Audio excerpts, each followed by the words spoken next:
Bien, bonsoir à tous et à toutes et bienvenue dans ce nouveau rendez-vous critique avec toujours ce menu chargé, dense, et je vais demander à mes camarades évidemment d'être dense, incisif, voilà, percutant, de ne pas trop décrire les bâtiments, plutôt les évoquer d'une manière à la fois poétique, c'est possible, et puis on peut aussi critique, bien entendu. Alors nous allons commencer par René Gailloustet, quand même. À l'heure où Sa Majesté la Reine d'Angleterre fête son jubilé de 70 ans de règne, ça ne vous aura pas échappé, la Royal Academy of Arts, à Londres, honore une grande dame de l'architecture, René Gailloustet, bel hommage rendu à 92 ans à une architecte française engagée dans la cause du logement depuis toujours. Soulignons qu'il n'y avait aucun architecte français dans ce jury présidé par Farshid Moussavi et que tous ont reconnu la démarche pionnière de cet architecte qui va développer une autre démarche que celle de l'urbanisme de chemin de grue. Car c'est bien un travail de recherche sur l'espace du logement que René Gailloustet, formé à l'école de Marcel Lotz, je le rappelle, va développer dès les années 60. Tout commence avec les tours Spinoza à Ivry-sur-Seine, un travail assez extraordinaire. Puis viendront l'ensemble du Lièga à Ivry-sur-Seine, où elle habite toujours, et la maladrerie à Aubervilliers. Et nous avons ici une habitante, Sophie, à qui je passe tout de suite la parole. Alors René Gailloustet. Alors René Gailloustet, c'est une reconnaissance tardive, mais c'est une reconnaissance néanmoins. Donc c'est absolument formidable qu'elle ait eu ce prix qui est prestigieux, effectivement décerné par Farshid Moussavi, et donc qui reconnaît enfin la qualité inégalée de son action dans le logement social. Donc gageons que cette reconnaissance tardive puisse diffuser un peu plus son œuvre et puisse aussi la protéger. Alors, quel a été l'apport particulier de Gailloustet en termes de logement? Elle a introduit des terrasses plantées de pleine terre, donc il y a 40 cm de terre sur ces terrasses, ce qui fait que de véritables jardins parviennent à se développer avec de très gros arbres. Ensuite, donc ce sont des logements, alors tu l'as dit Francis, on est loin du chemin de grille et de l'architecture de boîte à sucre. Donc ce sont au sein de ces opérations, les logements sont tous différents et on a vraiment une qualité d'habitat qui est extraordinaire puisqu'il y a un dispositif spatial qui repose sur l'idée de l'axe diagonal, c'est-à-dire que les pièces s'organisent non pas les unes à côté des autres, elles ne sont pas empilées, mais elles sont dilatées, déformées, ce qui fait qu'à l'intérieur des logements, on a des espaces ouverts pour certains et qui donnent une sensation d'espace beaucoup plus grand que ce que ça n'est réellement. Donc elle, dans son propre logement, par exemple, qui n'est pas très grand, mais en tout cas, d'un point à l'autre de sa cuisine au bout de sa terrasse, il y a une distance d'environ 20 mètres. Donc voilà, ça permet vraiment de s'approprier le logement de manière très différente, très variée, très libre, de faire évoluer le logement, éventuellement de construire une cloison ou d'en abattre une parce que ce sont des appartements traversants et baignés de lumière. Et puis ensuite, il ne faut pas oublier non plus le rapport à la ville, puisque pour René Gailloustet, l'architecture ne s'envisage pas sans l'urbanisme. Et ça, on le voit très bien dans le dessin de ses plans. Et donc, elle travaillait aussi sur la possibilité d'introduire une mixité programmatique dans les opérations. Donc, on va trouver, par exemple, alors spécifiquement à la maladrerie, on a une bibliothèque, un centre de loisirs, un centre pour personnes âgées, un centre d'art plastique, des commerces, un petit bar associatif qui offre de la restauration. une salle commune. Donc tout ça, ça crée vraiment une animation au sein du quartier. Ça voulait dire qu'elle travaillait sur le programme aussi et pas uniquement sur l'articulation de l'espace du logement. C'est ça que ça veut dire? Exactement, exactement. Et puis ensuite, ce qu'il faut préciser, c'est que elle a beaucoup œuvré en première couronne parisienne, donc dans les banlieues rouges. Et elle était architecte en chef de Ivry-sur-Seine. Donc c'est là où elle a construit le plus grand nombre d'opérations. Donc bien évidemment, la place de la ville était tout à fait majeure et on était vraiment déjà dans l'idée de construire la ville sur la ville. On n'est pas du tout dans la table rase, on n'est plus dans la lignée de Le Corbusier, mais on est dans quelque chose qui tient compte de la ville historique. C'est-à-dire qu'à Ivry, les bâtiments de René Gaillustet s'intègrent peut-être plus particulièrement, enfin à Ivry oui, mais c'est plus flagrant peut-être à Saint-Denis, puisque c'est assez proche de la cathédrale, et elle avait été critiquée pour cela. Pour le fait que, comme son expression, c'est une architecture assez, enfin pas assez, c'est une architecture brutaliste faite de béton brut. Elle utilise le béton pour ses capacités techniques, pour la capacité à obtenir des plans libres. Et donc, elle avait été critiquée pour ça et aussi saluée pour cela. Alors, brutalisme est éminemment sensible, non, Isabelle? Ah ben, j'allais le dire. Non, mais j'ai découvert la maladrerie grâce à Sophie, qui m'a fait une grande visite. Et puis j'y suis retournée là récemment parce qu'il y a quand même toute une mobilisation aujourd'hui autour de la maladrerie, avec une inquiétude justement il y a une transformation qui est en cours. Enfin, ça devrait être une réhabilitation, mais c'est un projet en rue, et donc il y a une forte inquiétude des habitants de la maladrerie, puisque c'est un projet qui est, enfin, je veux dire, c'est un ensemble, c'est très très très grand, hein, la maladrerie quand même. Je ne sais pas combien il y a de logements, mais 800 logements. C'est ça. Et tous donc différents. on est dans Aubervilliers, et puis tout d'un coup, c'est une enclave à part, qui est vraiment une ville dans la ville, et qui est une ville, une cité-jardin en fait. Donc on est dans quelque chose on est dans ce grand parc avec les espaces extérieurs qui ouvrent, enfin une gradation comme ça entre le privé, le public, avec la nature qui monte dans les étages, qui est en rez-de-chaussée, et puis il y a quelque chose, il n'y a pas de voiture. Donc tout ça contribue à un sentiment finalement de cocon, de quelque chose de très chaleureux, de biodiversité, d'îlot de fraîcheur. Et la crainte des habitants est liée au fait que les plans de l'ANRU qui ont été pensés par rapport aux grands ensembles et qui s'appliquent de manière assez aveugle, avec des principes qui sont percer des voiries, résidentialiser, etc. Si c'est appliqué en l'état, et ben vraiment ça va briser.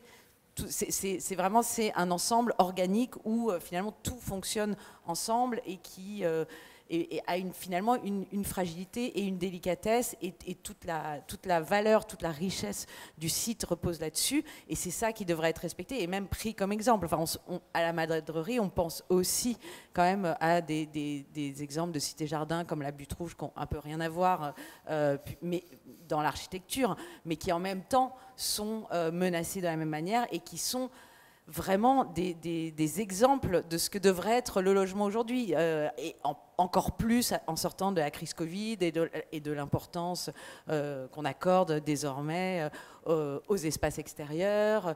Il y a une pensée quand même du social, des liens entre les gens, tout le monde se connaît, les raies de jardin qui sont ouverts, il y a une forme d'utopie en fait sociale, et d'ailleurs elle s'est beaucoup inspirée, enfin elle a été très marquée par Tim Ten, et on pense aussi aux Smithsons beaucoup, à tous ces projets un peu qui ont été à l'origine en tout cas utopiques, qui ont pu s'accompagner dans le temps de problèmes sociaux, mais finalement je pense qu'il n'y en a pas tant que ça à la maladrerie. La maladrerie vit extrêmement bien. Voilà, on a vraiment l'impression d'être dans un havre, dans une sorte un peu de petit paradis brutaliste, extrêmement doux en réalité, malgré ce terme. Donc voilà une invitation, un voyage pour aller justement à Aubervilliers. Alors Philippe, on a l'impression que les Anglais, en fait, ils ont ils ont retrouvé là quelque chose qu'on n'a pas aujourd'hui, que finalement elle avait exploré, comme tu fais le lien avec les Tim Ten, très intéressant, les Smithsonian, on a détruit Robin Hood Gardens. Il faut bien voir le truc.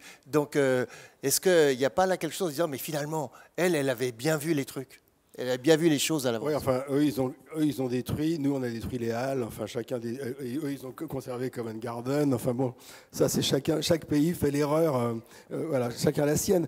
Moi, ce que je trouve d'ailleurs formidable, mais il faut le signifier parce que c'est la première fois, enfin, je crois, qu'on a quelqu'un qui habite dans un bâtiment dont on parle. C'est pour ça. Et ça, c'est formidable, parce qu'en plus, ce que tu dis sur la diagonale et tout, c'est passionnant, parce qu'on voit vraiment, là, on apprend des choses, quoi. Et donc, imaginons qu'on ait ça à chaque fois, ce serait quand même vraiment extraordinaire.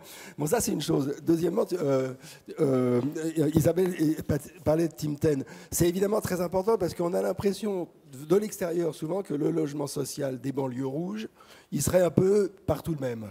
Justement, d'abord parce qu'on a été beaucoup écrasé par la UA et c'est sa présence. Or, justement, Gayoustet, c'est autre chose. C'est justement autre chose, et on voit d'ailleurs avec son partenariat avec Renaudie, qui a donné l'une des expérimentations peut-être les plus étonnantes à Ivry, mais également, là, on le voit à Saint-Denis, c'est un peu du même ordre. Hein, pardon, oui, absolument. Et donc, également à Saint-Denis, on a vraiment eu là une architecture sociale qui n'est pas du tout celle que l'on croit toujours retrouver quand on parle de cette période. Et c'est ça qui est intéressant, et c'est vrai que c'est curieux que ce soit les Anglais qui nous le rappellent, mais pour dire, il y avait, à chaque fois, hier, nous étions tous les deux à l'Académie, aux Beaux-Arts, où il y avait justement l'entrée de Marc Barani, et ce qui était intéressant, c'était de voir à quel point, sans arrêt, revenait l'idée que l'Académie avait raté Gayoustet, que justement, là, il y avait un personnage qui était un auteur, en plus c'était une femme, et Dieu sait qu'il n'y en avait pas tant que ça à cette époque-là, hein, avec Édith Girard et tout, il n'y en a pas beaucoup dans cette période, et que donc c'est un monument, quoi. Et c'est les Anglais qui l'ont repéré. Ben, bravo, quoi. Alors, Richard, social et expérimental, ça va ensemble. Moi, j'ai rien à rajouter à ce concert de louanges. C'est vrai que Gayoustet, d'abord, je ne la connais pas très bien. Je ne la connaissais pas. Et puis un jour, en banlieue, j'avais été vraiment surpris, parce que j'avais vu émerger comme ça une tour très, très sculpturale. Mais par contre, j'étais vraiment persuadé que... Enfin, il y avait une telle Tu étais donc à Ivry, voilà, la fameuse tour... Voilà, j'ai été vraiment, disons, frappé par cette virilité, cette puissance. Et ce qui était aussi intéressant, c'est que, voilà, tu as dit que c'était l'élève de Lotz, mais c'est vrai que Lotz, très souvent, il est très fonctionnaliste, tu vois, tu as des répétitions, etc. Tandis que chez elle, non, justement, il y a des proportions, tu vois, elle arrive à jouer, donc, elle arrive, disons, en jouant sur les proportions, en jouant sur les niveaux différents, en faisant des coursives, ou des balcons, ou des loggias, ou des terrasses. Voilà, elle arrive donc à réduire un tout petit peu l'échelle des bâtiments. Et donc, voilà, je trouve ça extrêmement important, extrêmement intéressant. Et c'est vrai que, bon, vous l'avez dit, donc il y a deux périodes, quoi. C'est vrai, il y a la période, disons, corbuséenne avec les tours, hein, et puis après, il y a la période Tim Ten avec les nappes. Et ce qui est intéressant aussi, c'est que, bon, comme tu l'as très bien dit, Sophie, dans ton article, hein, c'est que la période des tours, hein, c'est aussi donc, là où on joue sur les demi-niveaux, là où on joue sur les hauteurs sous plafond, et puis la période des nappes, là au contraire, on joue sur la géométrie, hein, c'est pas des triangles comme Renaud dit, mais c'est plutôt des polygones, voilà, qui sont plus ou moins irréguliers.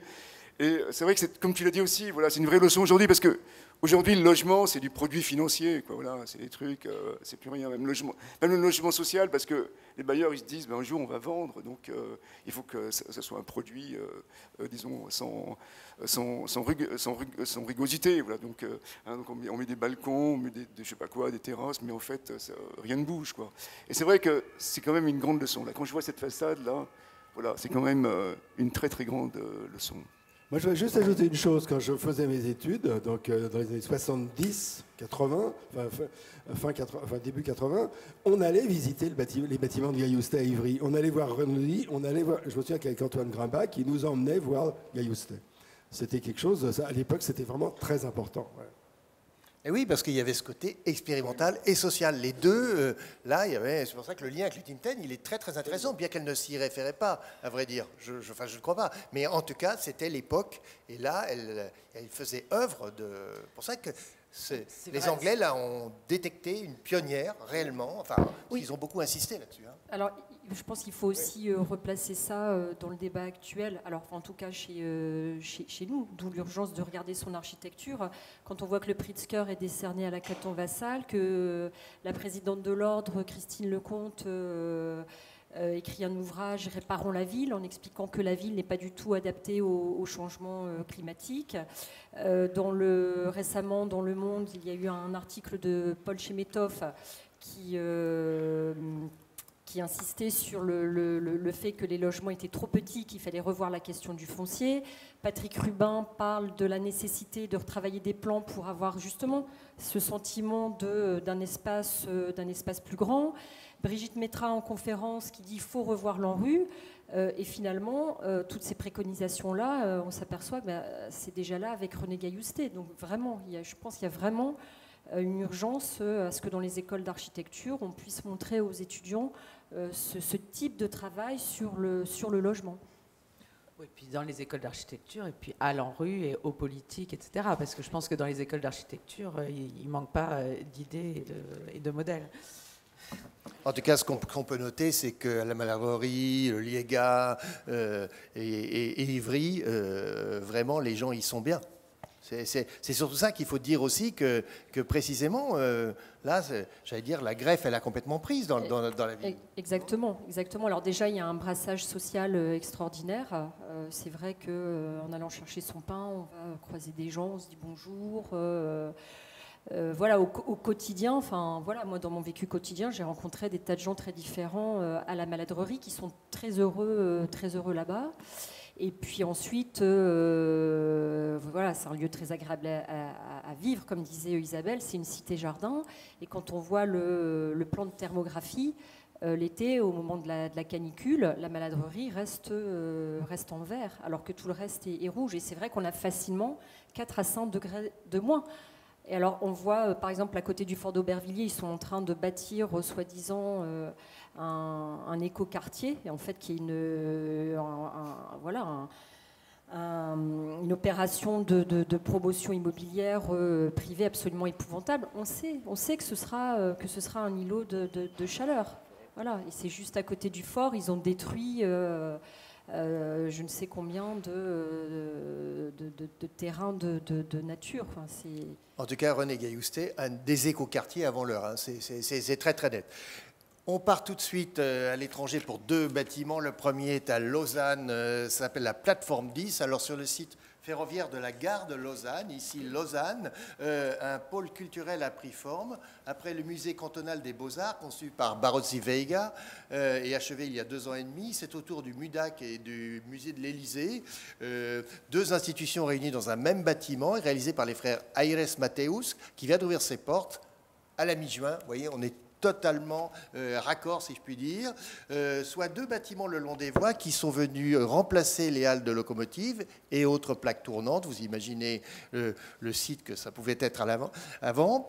Le bloc de briques bien rythmé avec des lignes verticales qui se sentait un peu seul, entre désormais en dialogue avec le nouveau monolithe fracturé par une faille qui part à l'oblique, hermétique d'un côté, énigmatique de l'autre.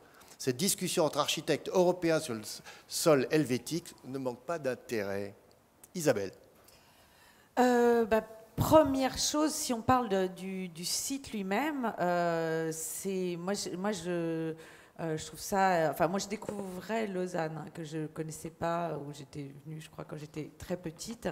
Mais là, on est donc à la sortie de la gare, le long des voies ferrées, et on a un nouveau quartier de musée en fait qui file comme ça le long de la voie ferrée. Et il y a quelque chose de très séduisant, effectivement, comme tu le disais, dans ce rapport entre, quand même, il y a encore les galeries de la SNCF qui servaient à entreposer du matériel. On dit les CFF, les chemins de fer fédéraux en Suisse. Pardon, CFF. Voilà, donc il y a du bâti ancien, il y a les rails, et puis il y a cette espèce d'énormes musées des beaux-arts là, qui ressemblent, qui forment une sorte de mur entre la ville et les rails, qui fait un peu penser, je sais pas, au mur de Game of Thrones. Non, enfin, il y a quelque chose de très très imposant comme ça. Et puis derrière ça, donc le nouveau musée de R.S. Matthews, qui rassemble en fait deux musées, hein, qui est un petit cube en proportion, en tout cas, qui vient fermer le site d'une certaine façon, puisqu'il arrive au bout du site. On a la gare d'un côté, le musée des Beaux-Arts tout en longueur le long des voies, et puis au bout on a ce nouveau bâtiment là de R.S. Matthews, qui rassemble donc le musée de la photographie et le musée de l'Élysée, et puis le musée du design, de part et d'autre en fait de la faille. Et c'est ça qui est donc non, juste sur le site lui-même. C'est intéressant parce que y a l'idée que des visiteurs, des voyageurs pourraient faire une sorte de halte. On est vraiment juste à la sortie de la gare et en même temps en plein cœur de la ville. Finalement, on valorise une friche qui était là, qui ne servait plus à grand-chose. Donc tout ça, sur le plan urbain, est assez riche et potentiellement fertile, il me semble, même si je ne suis pas devin. Et après, sur le bâtiment lui-même, moi, je trouve assez génial. Donc, c'est une sorte de cube percé comme ça d'une faille sur toute la circonférence. Et cette faille, en fait, divise le musée dans ces deux parties. C'est-à-dire qu'on a la partie supérieure, qui est le musée du design, et la partie inférieure, qui est principalement en sous-sol, qui est le musée de la photographie. Et en fait, c'est comme si on avait deux volumes qui seraient, un volume qui serait en suspension par rapport à l'autre. Enfin, il est posé en réalité sur 3 points qui sont les 3 noyaux quoi, des ascenseurs.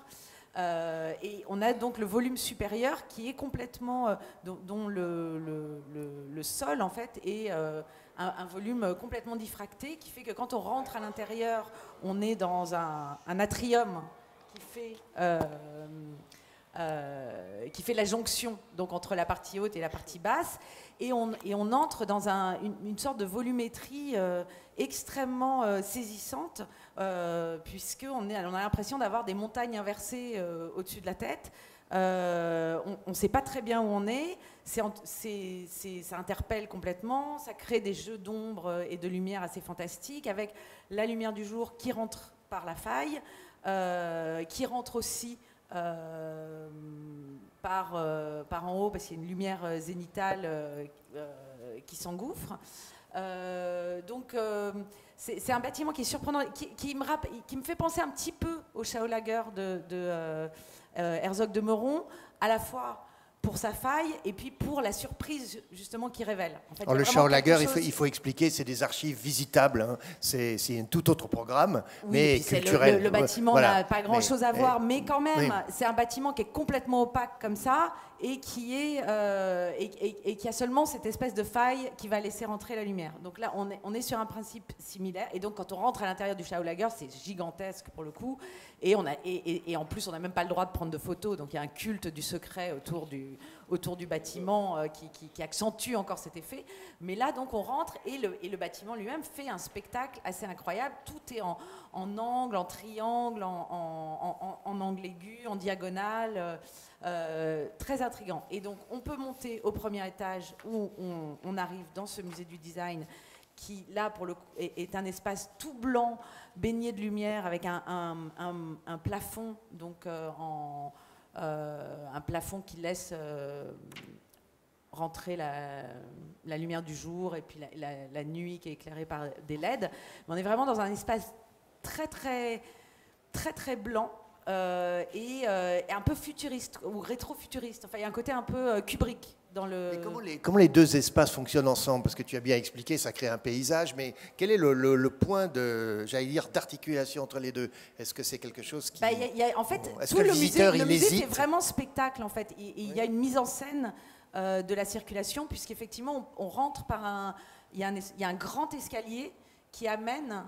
vers l'espace supérieur, et après il y a un escalier qui va descendre vers le musée de la photographie qui, lui, est plongé dans l'obscurité, qui est intégralement noir. Il y a un côté un peu aussi, je ne sais pas pourquoi j'ai des images de séries télé, mais The Upside Down. Je vois. Vous voyez, je ne sais pas si vous suivez un peu... Oh, j'ai un énorme trou de mémoire. Non, mais on voit bien. Stranger Things. Voilà. Il y a l'espace du jour blanc, lumineux en haut, et l'espace sombre de la photographie en bas, avec cette architecture qui est en tout cas une architecture vraiment de pure mise en scène, mais qui sert beaucoup la fonction du musée. Alors Richard, toi tu l'as vu, je crois, beaucoup en chantier. Non, je l'ai vu lorsqu'il était livré. Quoi. Il n'y avait pas d'exposition à l'intérieur, mais il était donc terminé. Vide. Il était terminé, il était vide. Est-ce qu'il y a cette lumière? Est-ce que tu as été frappé par ce... Non, moi je ne l'ai pas vu comme ça, hein. Je suis désolé, je ne suis pas Isabelle. Moi ce qui m'a vraiment, frappé, hein, c'est le sens de la proportion, justement, voilà, comme c'est chez Gaillusté tout à l'heure, quoi, voilà, parce que je me rappelle des projets du concours, donc il y avait de très beaux projets, hein, mais ils étaient tous un tout petit peu hauts, un petit peu verticaux, voilà. Et comme le bâtiment, l'autre musée là, de Barozzi Vega, il est quand même très vertical avec ce rythme comme ça, il est très haut, très haut. Des lettres en béton là, qui sont parfois porteuses, parfois pas.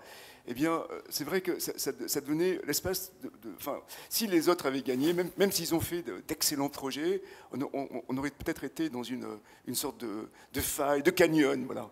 Tandis que là, non, voilà, tout est équilibré, et c'est vrai que c'est ce qui fait leur force, c'est toujours parce qu'ils savent enterré. Voilà. Hein, on se rappelle la maison à Léria, par exemple. Hein, c'est une petite maison. Tu dis leur force, tu parles des frères Mathéus. Oui, les frères Mathéus, c'est ça. Ouais. Ils savent enterrer. Voilà, ils osent enterrer, hein, pour justement rabaisser les choses, donner une échelle. Hein, et puis quelque part aussi, ce qui est fascinant, c'est que voilà, on diminue les dimensions du bâtiment, mais quelque part on renforce aussi sa potentialité, sa puissance. Puisque là, en plus, il n'y a aucun vitrage, il y a juste la faille dont a parlé Isabelle. Et c'est vrai que ce qu'il y a de fou, quand même, c'est que c'était 2 musées. Voilà. Là aussi, ils ont parfaitement répondu à la question, parce que chez les autres, c'était plutôt un volume, et puis après, il y avait un bâtiment, enfin un musée en haut et un musée en bas. Tandis que là, c'est à la fois un volume, mais comme tu l'as dit, donc c'est un monolithe fragmenté. Et ce qui est très beau, c'est que c'est vrai que le musée qui réclame de la lumière, il s'ouvre vers le ciel, et puis le musée qui n'en veut pas, puisque c'est le musée de la photographie, lui, au contraire, il s'enfonce dans le sol, et il est éclairé donc, par des patios, donc exactement comme à Léria. Hein, ce sont les chambres, n'ont pas de vue directe sur l'extérieur, mais elles sont enterrées et éclairé par des patios. Voilà, et après, il y a aussi quelque chose qui est... il y a toujours un truc aussi sur la... Enfin, on ne le voit pas très bien sur les coupes, tout ça, mais il y a un truc aussi sur disons, la sidération, c'est-à-dire que, oui, quand on voit le bâtiment, voilà, on a l'impression que, finalement, il tient au centre, hein, puisque, effectivement, toute la partie périphérique, elle est coupée, quoi. Et on a l'impression aussi qu'il tient par l'escalier, un peu comme le bâtiment d'Herzog et de Meuron, comment il s'appelle, la Caixa Forum à Madrid, vous voyez, parce que c'est l'escalier qui tient tout. Et quand on s'approche de l'escalier, on s'aperçoit qu'il y a une fente, il est coupé, enfin c'est une très petite fente, mais qui dit bien que non, c'est pas moi qui tiens, couillon, et cherche comment ça tient, cherche comment ça marche. Et c'est vrai que c'est ça qui est fascinant, voilà, quand on se sent floué, on se sent abusé, voilà. Et justement on a cette impression comme ça de sidération, parce qu'avec une certaine panique, on ne comprend pas comment les choses tiennent, en tout cas c'est pas dit, et l'architecte au contraire il s'est ingénié à cacher son jeu. Donc c'est un travail sur l'illusion, parce que la Caixa Forum, c'est quand même une performance structurelle de décoller un bâtiment, hein, pour dégager un espace public autour de l'escalier, ce qui n'est pas, tu as l'air de le traiter comme une pirouette, mais c'est sacrément... Voilà, tout à fait. Fort. Ça, c'est toute une tendance, peut-être des années 2000, 2020, enfin 2010, bon, je ne sais pas si elle va se poursuivre, hein, mais qui vise justement, donc, voilà, c'est tout à fait ça, c'est l'art de la prestidigitation, les bâtiments qui tiennent, on ne sait pas comment, et voilà, tout est fait pour... totalement sidérer le spectateur, voilà, comme Colas le fait à la Maison Lemoine, comme Herzog de Meuron le fait à la Caixa Forum, comme Nouvel le fait aussi donc, à Abu Dhabi. On ne sait pas comment la coupole tient, c'est vrai, c'est trop bizarre, quoi. Voilà.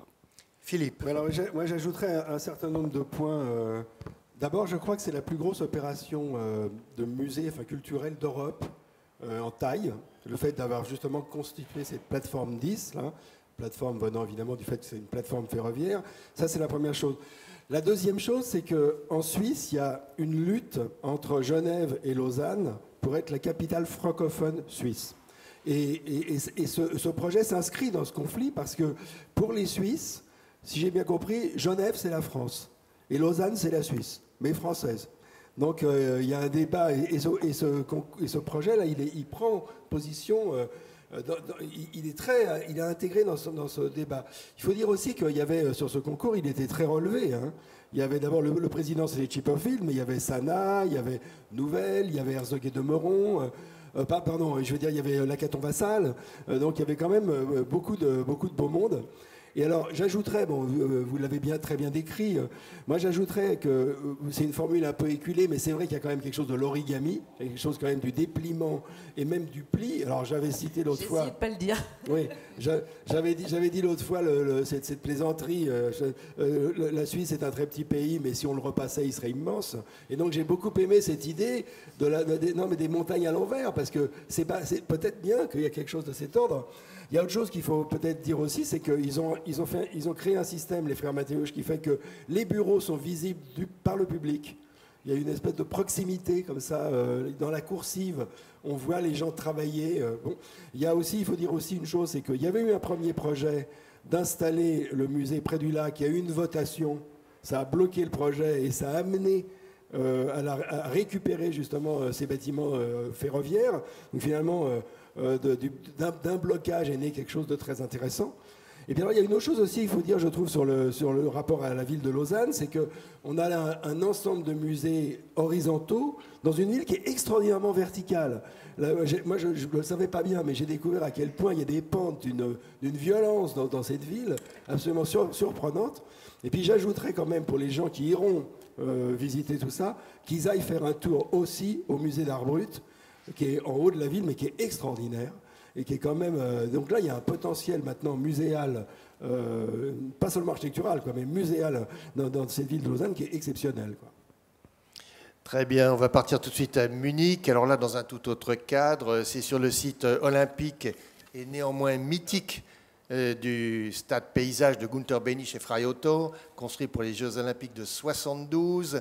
C'est installé le campus sportif de l'université, la fameuse TUM, une faculté de sport et de sciences liée à la santé, installée dans un grand bâtiment de 200 mètres de long sur 160 mètres de large. Il s'agit d'une opération de démolition-construction, ça on connaît, mais judicieusement phasée pour ne jamais arrêter les activités sportives. Ça c'est assez important parce que là les architectes ont dû travailler très intelligemment.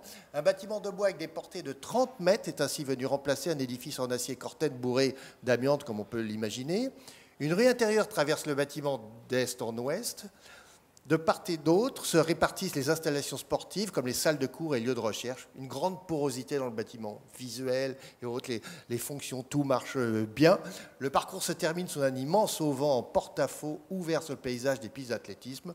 Et à partir de 17h, eh bien, le campus s'ouvre à d'autres utilisateurs que seuls les étudiants. Et là, les générations se croisent. C'est assez fantastique. Eh bien, Philippe. Oui, moi je veux bien... on est après 17h, oui, c'est ton heure. Ça tombe très bien.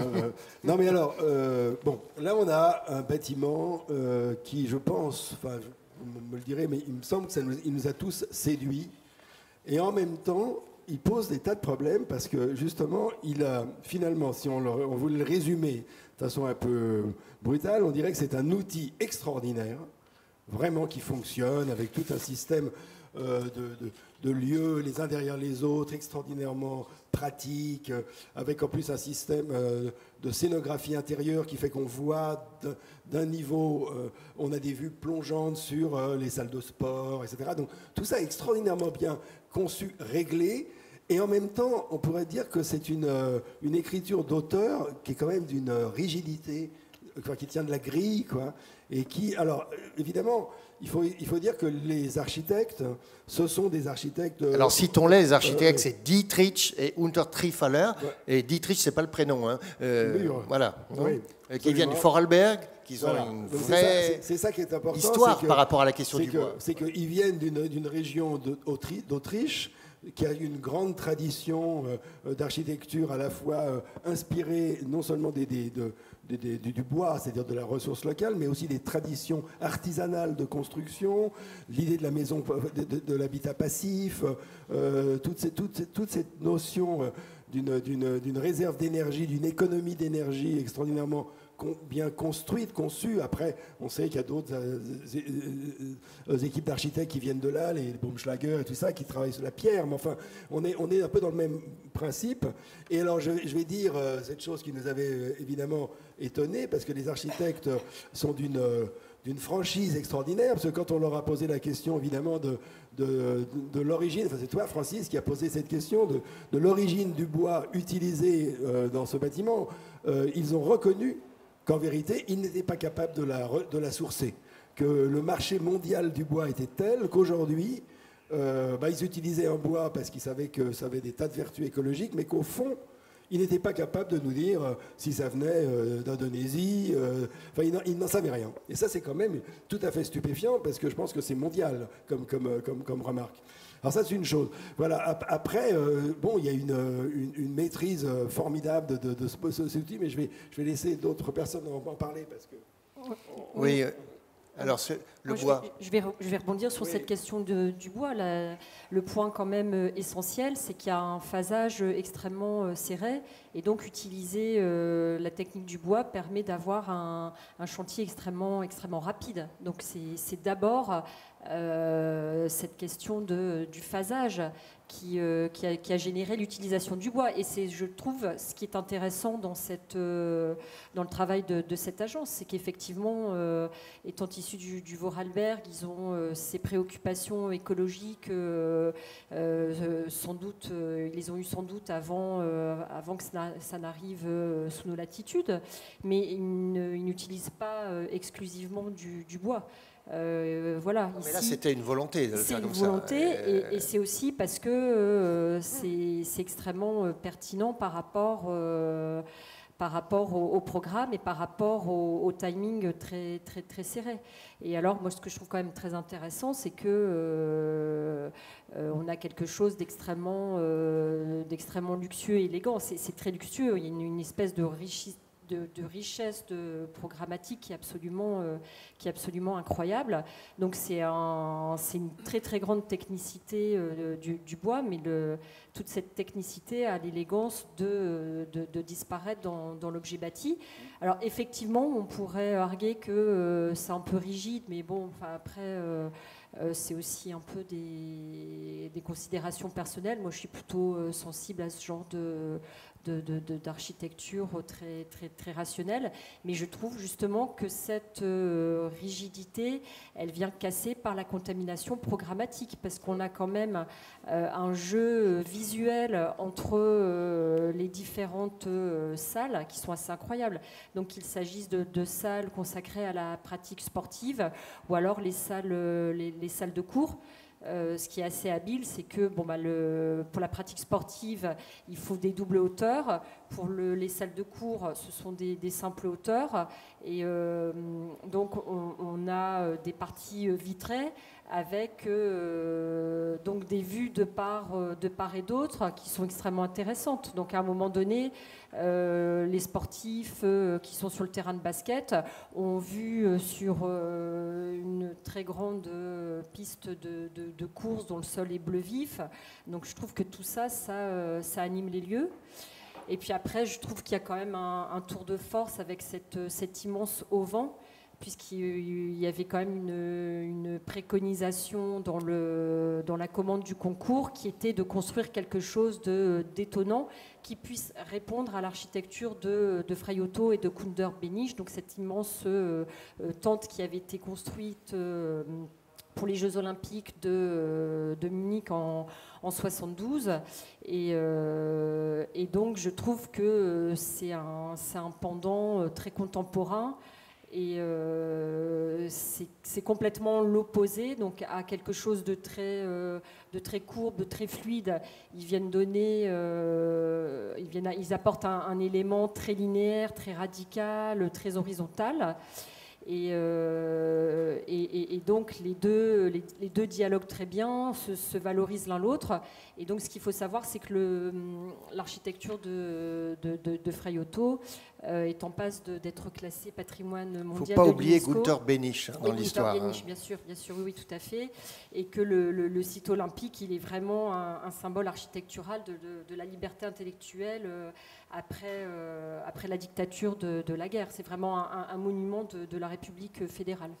Voilà, donc moi je suis plutôt enthousiaste. Alors Richard, est-ce que tu as été séduit par l'efficacité du plan, peut-être déçu par ce problème de filière du bois? C'est vrai qu'on a tous été marqués par ça. Non, mais moi j'étais très frappé déjà dans le dossier de presse, quand on voit la photo aérienne, effectivement, vous en avez plus ou moins parlé, et quand on voit la partie donc, de Frei Otto, et comment les autoroutes comme ça, elles s'accordent parfaitement. Donc, il y a toute une mythologie comme ça autour de la voiture libératrice et comment les formes de Frei Otto elles s'accordent parfaitement donc à ces flux autoroutiers, et puis donc comment aussi le travail paysager il vient renforcer encore ce plan totalement organique.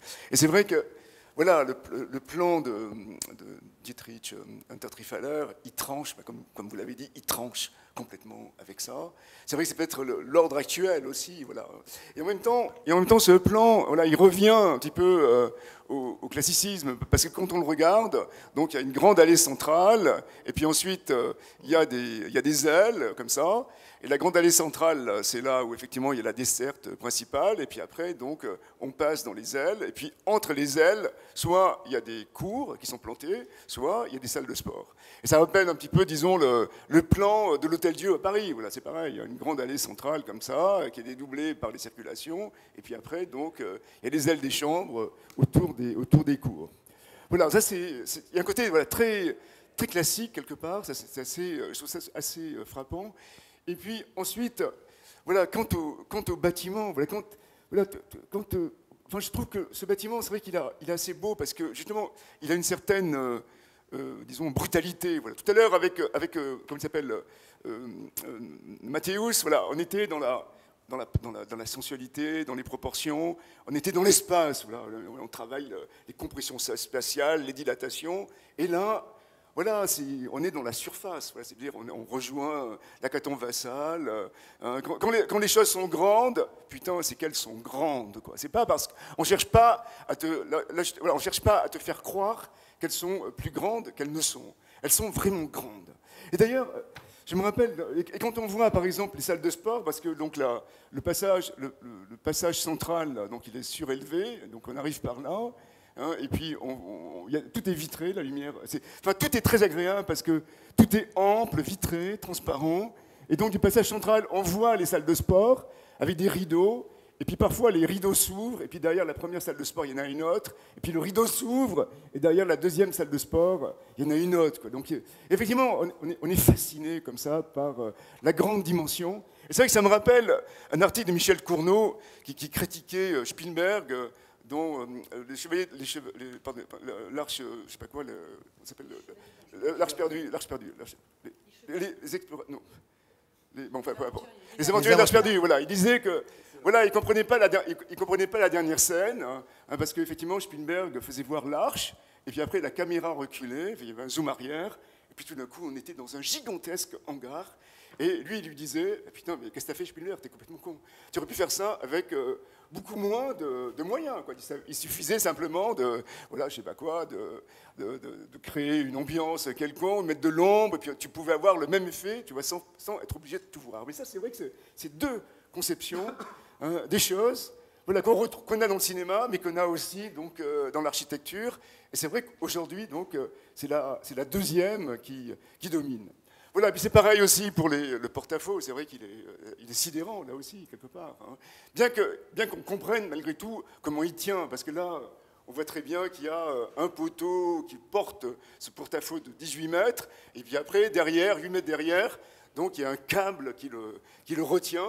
Voilà, donc il y a à la fois, on reste dans une certaine, disons, rationalité, mais ce qui disons, fait poésie, ou ce qui impressionne, c'est la grandeur réelle des choses, quoi. Voilà.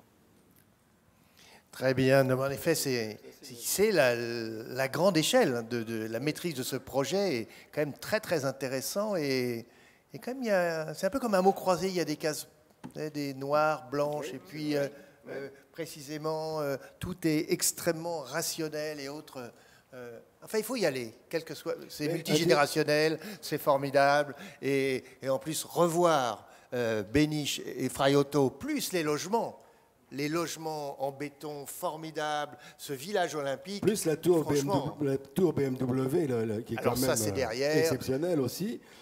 Mais si tu permets, je voudrais juste ajouter une chose qui relève du détail anecdotique, mais que je trouve intéressant. C'est que ces architectes qui ont fait, et je trouve que Richard en a très bien parlé, de cette espèce d'architecture classique qui impressionne, c'est vrai, par la grande échelle. Ils nous ont quand même fait, je le dis parce que c'était quand même marrant, avant qu'on parte, ils nous ont offert un petit déjeuner bavarois. C'est-à-dire qu'avant qu'on parte à 11h du matin, ils ont amené de la bière, des bretzels, des saucisses. Et je dis ça pourquoi? Non, c'était une réunion de travail à l'agence, il faut dire. Voilà, et je dis ça parce qu'on a là une architecture qu'on pourrait croire, et qui est peut-être internationale, mais avec des architectes qui avaient quand même le sens de ce que c'est encore qu'un esprit national, voire régional, dans l'Europe, quoi. Et je trouve ça intéressant de le noter. En tout cas local. Et c'est vrai qu'on aurait aimé que le bois vienne des forêts qui entourent la capitale bavaroise. Nous allons maintenant à Boulogne-Billancourt pour une reconversion, la reconversion de Métal 57. Alors je rappelle que sévèrement menacé hier, le 57 Métal, bâtiment construit en son temps à Boulogne-Billancourt par Claude Vasconi pour la régie Renault, a trouvé aujourd'hui son salut dans une transformation opérée par Dominique Perrault. Je rappelle que le bâtiment avait été acheté par des investisseurs britanniques qui n'avaient pas fait mystère de leur but, c'était de le raser pour construire une tour. Il faut bien avoir ça en tête. Et donc il a été sauvé au terme d'une action qui a été menée par des architectes, par une négociation aussi de Jean-Pierre Duport et autres très habiles et qui a permis justement ce sauvetage d'une manière très particulière dont nous allons parler. Alors, Perrault, il a ainsi pris le relais de Claude Vasconi. En fait, c'est comme un passage de témoin entre grands prix de l'architecture, qui n'avait rien d'évident au vu de la complexité du sujet, on va en parler. Plus que jamais, la formule « conserver, c'est transformer » trouve sa résonance dans cette opération de mutation où il s'agissait de garder la forme emblématique d'un bâtiment marqué par la dynamique des sheds industriels, assez fantastique en bord de Seine, imprimé dans une carapace de zinc. Tirer parti de cette forte identité sans la dénaturer a mené Dominique Perrault à trancher nettement, ça on le connaît pour ça. Et sa stratégie fut alors d'inclure un nouveau bloc dans la géométrie bien réglée par Claude Vasconi et de profiter d'un système de trame, c'est devenu extrêmement technique, pour trouver la meilleure articulation possible. Alors je rappelle qu'il a fait tout ça pour le compte de BNP Paribas Immobilier, qui en a fait plus que son propre siège social qu'il a déménagé là, mais un démonstrateur. J'entends par là un bâtiment urbain qui n'est pas uniquement réservé aux salariés de BNP Pays, donc c'est un ensemble tertiaire et on pourrait dire hybride. Voilà, sur les friches de Renault, ça veut dire quelque chose. Alors, Sophie. Alors, effectivement, un démonstrateur,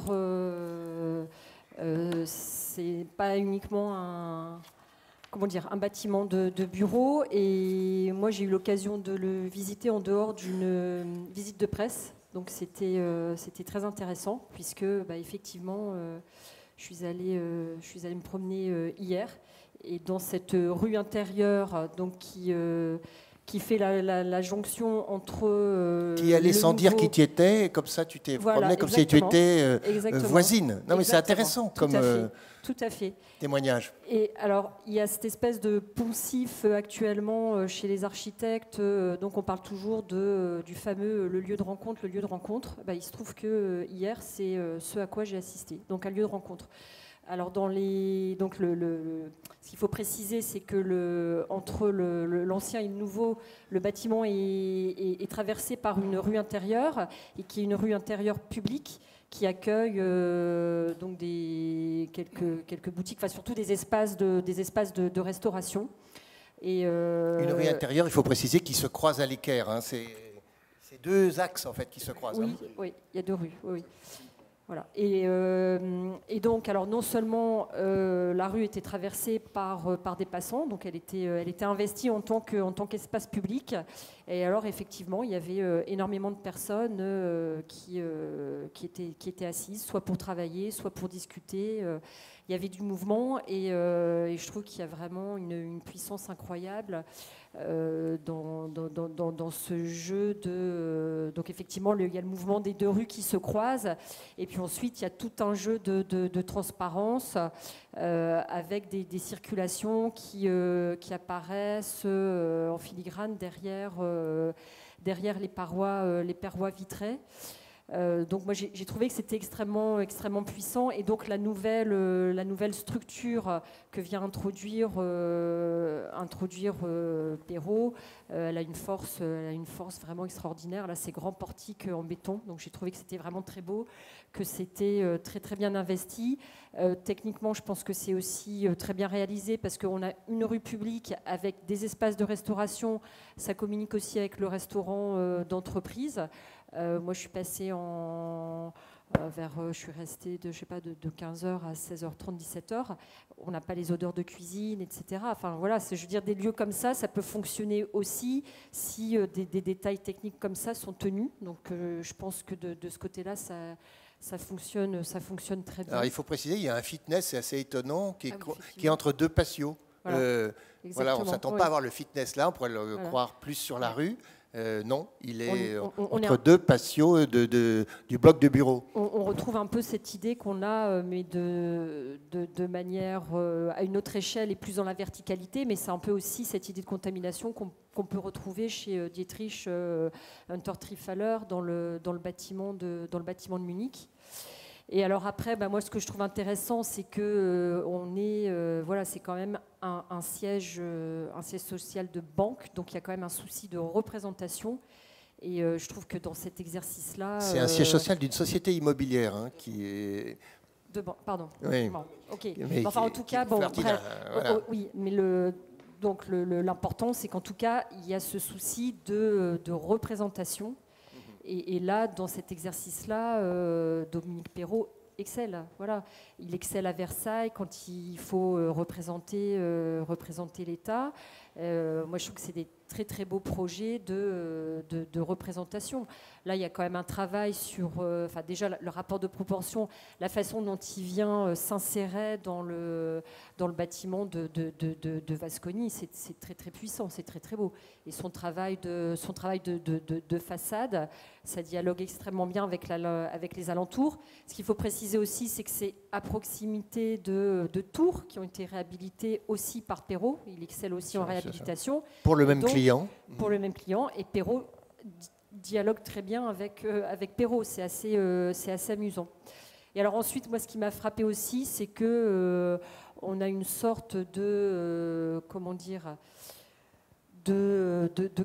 pas de cadavre exquis, mais en tout cas de collage de tas d'éléments qu'on retrouve dans des bâtiments précédents. Donc le grand escalier fait penser à l'escalier qui occupe une grande place, alors à une échelle plus petite, mais il y a des citations à certains éléments que l'on trouve dans la Cour de justice européenne au Luxembourg, donc le grand escalier, et aussi le système structurel qui porte les parois de verre dans la rue intérieure, où on n'a pas quelque chose de plat, mais on a une structure inclinée de manière différente qui apporte une espèce de dynamique à l'ensemble. Et c'est très très beau. On a aussi des citations pour moi à la bibliothèque, donc dans le patio. On retrouve les plantations, toutes les valeurs paysagères, les pins que Perrault affectionne, on les retrouve aussi. Alors Sophie, est-ce que toi qui es allée à d'autres heures Oui, Isabelle. Isabelle, pardon. Oui, on retrouve aussi le métal noir de la Poste du Louvre et qui semble beaucoup plus à sa place ici, dans ce bâtiment où tout est autour du métal, ce bâtiment industriel. Autant parce que là, il a peint en noir encore beaucoup d'éléments de toute la structure métallique finalement de Vasconi.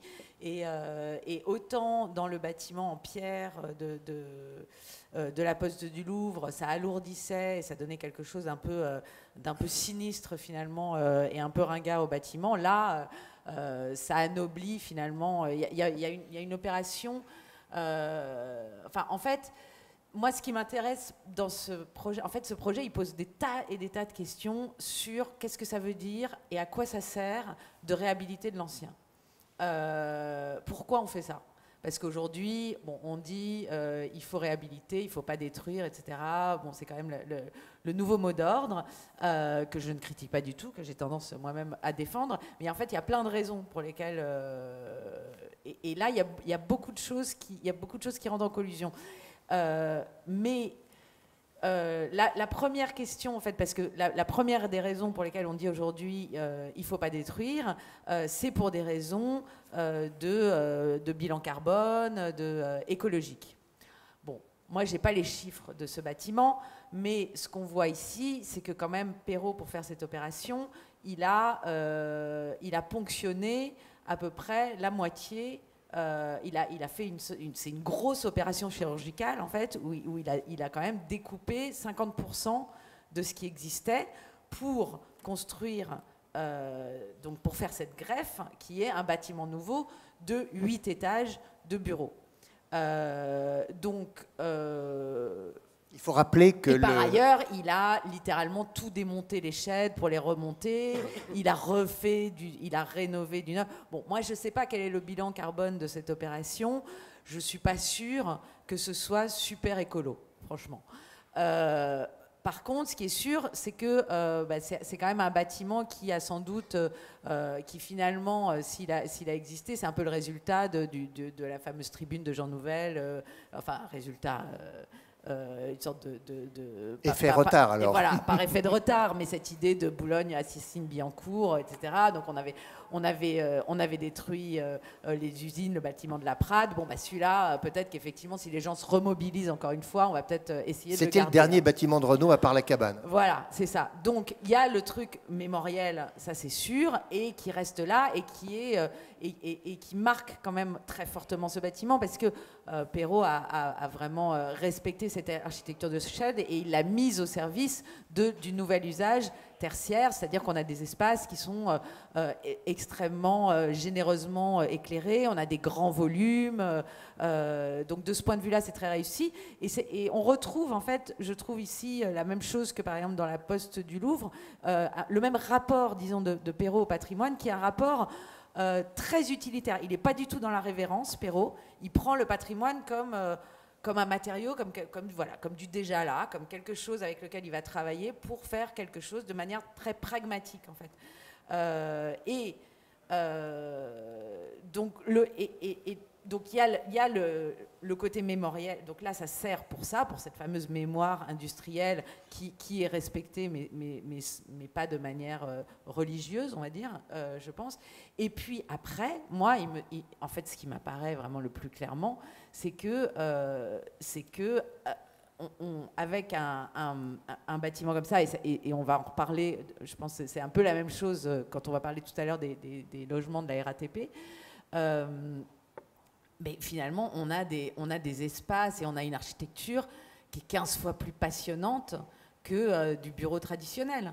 Parce que finalement, cette architecture industrielle qui est là, avec laquelle il faut faire, elle permet, elle oblige, en fait, elle contraint, mais elle libère incroyablement et elle crée du possible et elle permet de faire ses rues intérieures et ses passerelles qui passent dessus et tout d'un coup on a un espace absolument inspirant où on sort finalement des standards. Le bureau est pas beaucoup moins, enfin peut être moins standardisé que le logement, mais enfin quand même c'est aussi beaucoup du produit, etc.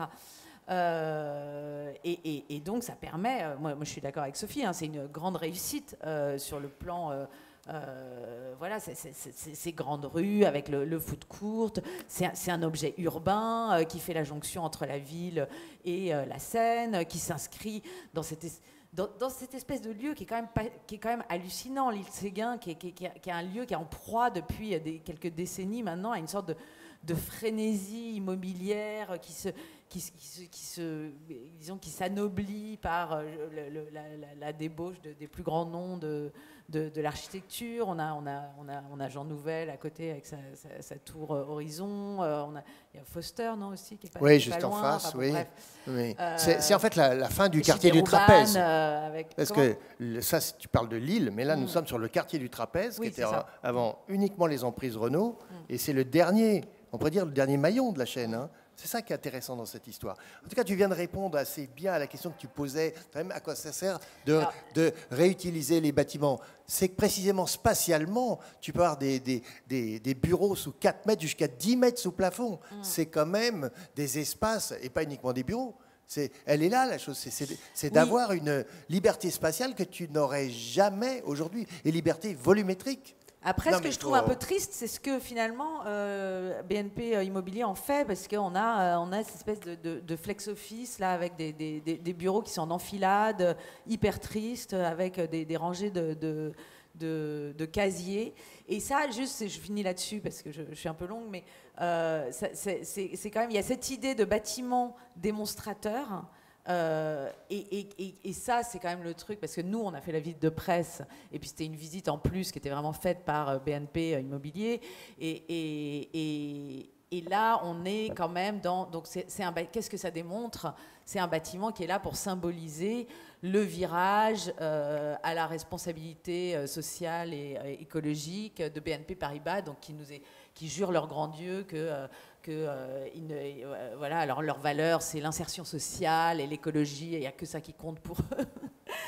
Bon, c'est quand même assez risible. Ils nous expliquent qu'ils font travailler parce qu'il y a un rooftop, évidemment, avec un potager urbain, évidemment, avec des gens en insertion professionnelle, évidemment, qui sont en train de travailler là. Et donc, ils mettent l'accent là-dessus. Et bon, on est quand même dans du greenwashing maximal, quoi. Je voulais quand même préciser ça, parce que Richard, c'est réel. Comment tu as vécu cette reconversion? Moi, j'ai pas vécu la reconversion, mais disons que je me suis posé la question d'où ça vient. Enfin, est-ce qu'on pourrait trouver d'autres exemples? Parce que ce bâtiment, finalement, quand je me suis promené dedans, j'ai eu quand même beaucoup de correspondances. La première, c'est la mosquée de Cordoue. C'est une grande mosquée. Et puis ensuite, dedans, on a construit une église, on a mis des hôtels, on a mis des chapelles. Hein, mais la mosquée de Cordoue, c'est vrai qu'elle a gardé son intégrité. Et puis ensuite, effectivement, il y a, qu'on appelle ça, on a jeté des confettis comme ça dedans. Mais voilà, elle a gardé son intégrité. Tandis que là, c'est vrai que le bâtiment nouveau, il est quand même énorme. Et puis quand même, il met pas mal en crise donc, à l'intégrité du bâtiment de Siriani. Parce que finalement, ce qui reste surtout... de Vasconi, pardon. Ce qui reste surtout, c'est les grands sheds, c'est les très hauts sheds. Voilà. Et ensuite, l'autre référence, j'ai trouvé, c'était la référence à Colas, et puis donc à l'école centrale. Hein. C'est un bâtiment qui... Voilà, c'est pareil, on retrouve la rue, on retrouve l'axe. Et puis, voilà, effectivement, on a l'impression... C'est des bâtiments qui sont... Enfin, vous avez un peu... Moi, je trouvais que vous avez dit que c'est des bâtiments ouverts sur la ville, tout ça. Bon, ça, ils veulent être ouverts sur la ville, mais en même temps, c'est quand même un bâtiment. C'est une banque, c'est un immeuble de bureau. Ils veulent, bien sûr, mais c'est pas fait, quoi. Ils savent pas, d'ailleurs, comment ils pourront faire venir les gens à l'intérieur, s'ils pourront mettre des commerces, des choses comme ça. Tout ça, c'est en projet, quoi. C'est pas vraiment... Excuse-moi, mais c'est fait. Tu peux pas dire que c'est pas fait. Non, mais attends. J'ai cherché à rentrer de l'autre côté. C'est juste faux, ce que tu dis. Oui. Parce que c'est fait. Non, mais le bâtiment, c'est pas demain. Il est fait, il est en service. Oui, enfin, bon, attends, les services sont non, mais ouverts. je vais Non, pas... mais après, tu peux critiquer non, les services, pas ça. mais tu peux pas nier le fait que c'est fait. D'accord. Ah, non, mais c'est pas...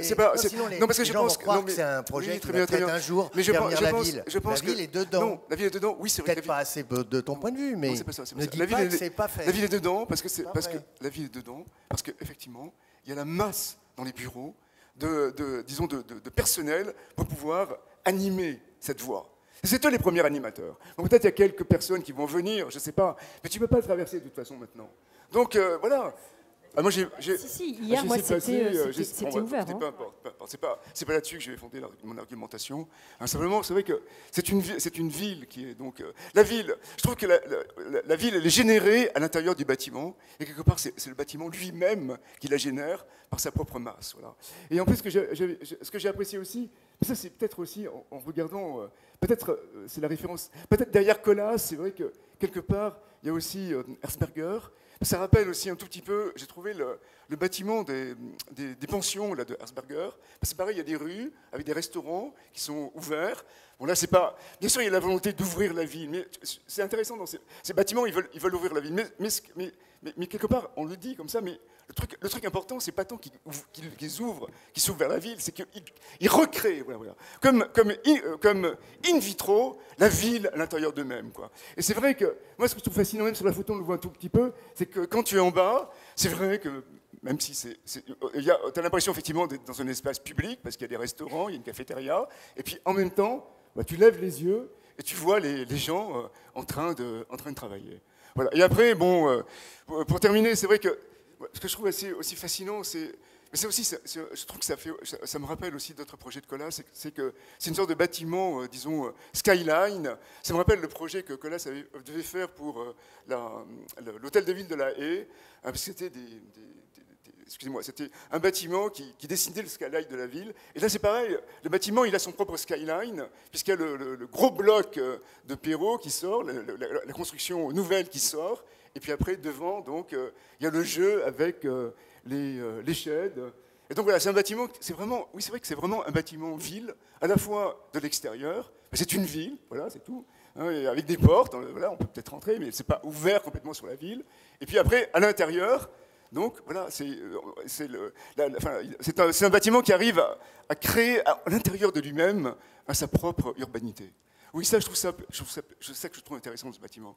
Pas le fait qu'il soit ouvert, c'est pas ça pour moi. Philippe. Oui, alors moi, c'est vrai que je n'avais pas été du tout convaincu par le bâtiment de la Poste, et j'avais l'idée que peut-être, en fait, finalement, Perrault, je le trouvais bon quand il s'agissait de faire des extérieurs beaucoup plus que des intérieurs. Et là, je trouve qu'il réussit parfaitement, puisqu'en fait, son intérieur, c'est un extérieur. Donc là, je trouve qu'il est, il est vraiment très en forme, parce que je suis tout à fait d'accord avec la référence à Orsay, Coulas. J'ai vraiment pensé à ça aussi. Vraiment une rue avec des cubes accrochés, comme ça. Bon, ça me paraît très juste. Il faut dire une chose, c'est que ça n'a peut-être été pas assez précisé, mais je pense qu'il a très bien expliqué qu'en fait, cette reconversion était possible à condition, et je veux dire possible financièrement, à la condition d'y ajouter des mètres carrés. Et ça a l'air d'être une donnée très importante dans tous les problèmes de reconversion.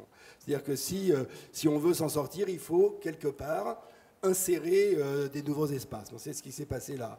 Je trouve qu'il y a des choses dont on n'a pas peut-être assez parlé. D'abord, il y a un énorme travail sur la lumière, considérable. Alors ça, c'est évidemment Gaël Loriot-Prévost qui s'en est occupé, mais c'est très important. Il y a visiblement, il y a d'autres types d'innovations, comme en particulier, semble-t-il, des verres d'éclairage sensitif, c'est-à-dire qu'on peut modifier à l'aide d'applications, on peut faire de ces fenêtres des fenêtres opaques ou translucides. Et d'ailleurs, ça a l'air d'être une expérimentation locale, là, et Perrault disait qu'il voulait voir dans quelle mesure ça ne pourrait pas s'appliquer à des toitures, justement, où on pourrait imaginer en toiture ce type de matériau qui permettrait à la fois d'être soit opaque, soit... Bon. Et je dis ça parce que Perrault avait l'air, on en parlait un peu comme ça, et il avait l'air un peu tendu à l'idée qu'on ne voit pas assez le nombre d'innovations que ce bâtiment essayait de mettre en place. Et donc ça, c'est intéressant parce que je pense qu'il faut quand même se rendre compte que sur un espace extrêmement étroit du trapèze, là, il y a déjà 3 bâtiments de Perrault quand même. Il y a celui-ci, il y a le Point du Jour, il a fait un bâtiment qui est doré, là, un peu plus loin. Enfin, c'est quand même impressionnant aussi, simplement dans la carrière de Perrault, sa présence. Bon.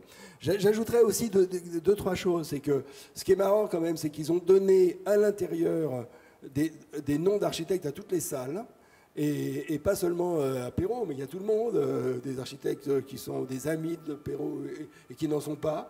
C'est assez marrant. Donc il y a une espèce de révérence comme ça à l'architecture qui est marrante. Je trouve que quand on regarde les dessins ou certaines images des chais de Vasconi, on y retrouve un peu de la patte de Claude Parent dans ses centrales atomiques. Je trouve que c'est marrant quand je trouve qu'il y a quelque chose, il y a bon. Et il y a une autre chose qui m'a paru intrigante, c'est que ce bâtiment s'appelait 57 Métal, il s'appelle maintenant Métal 57.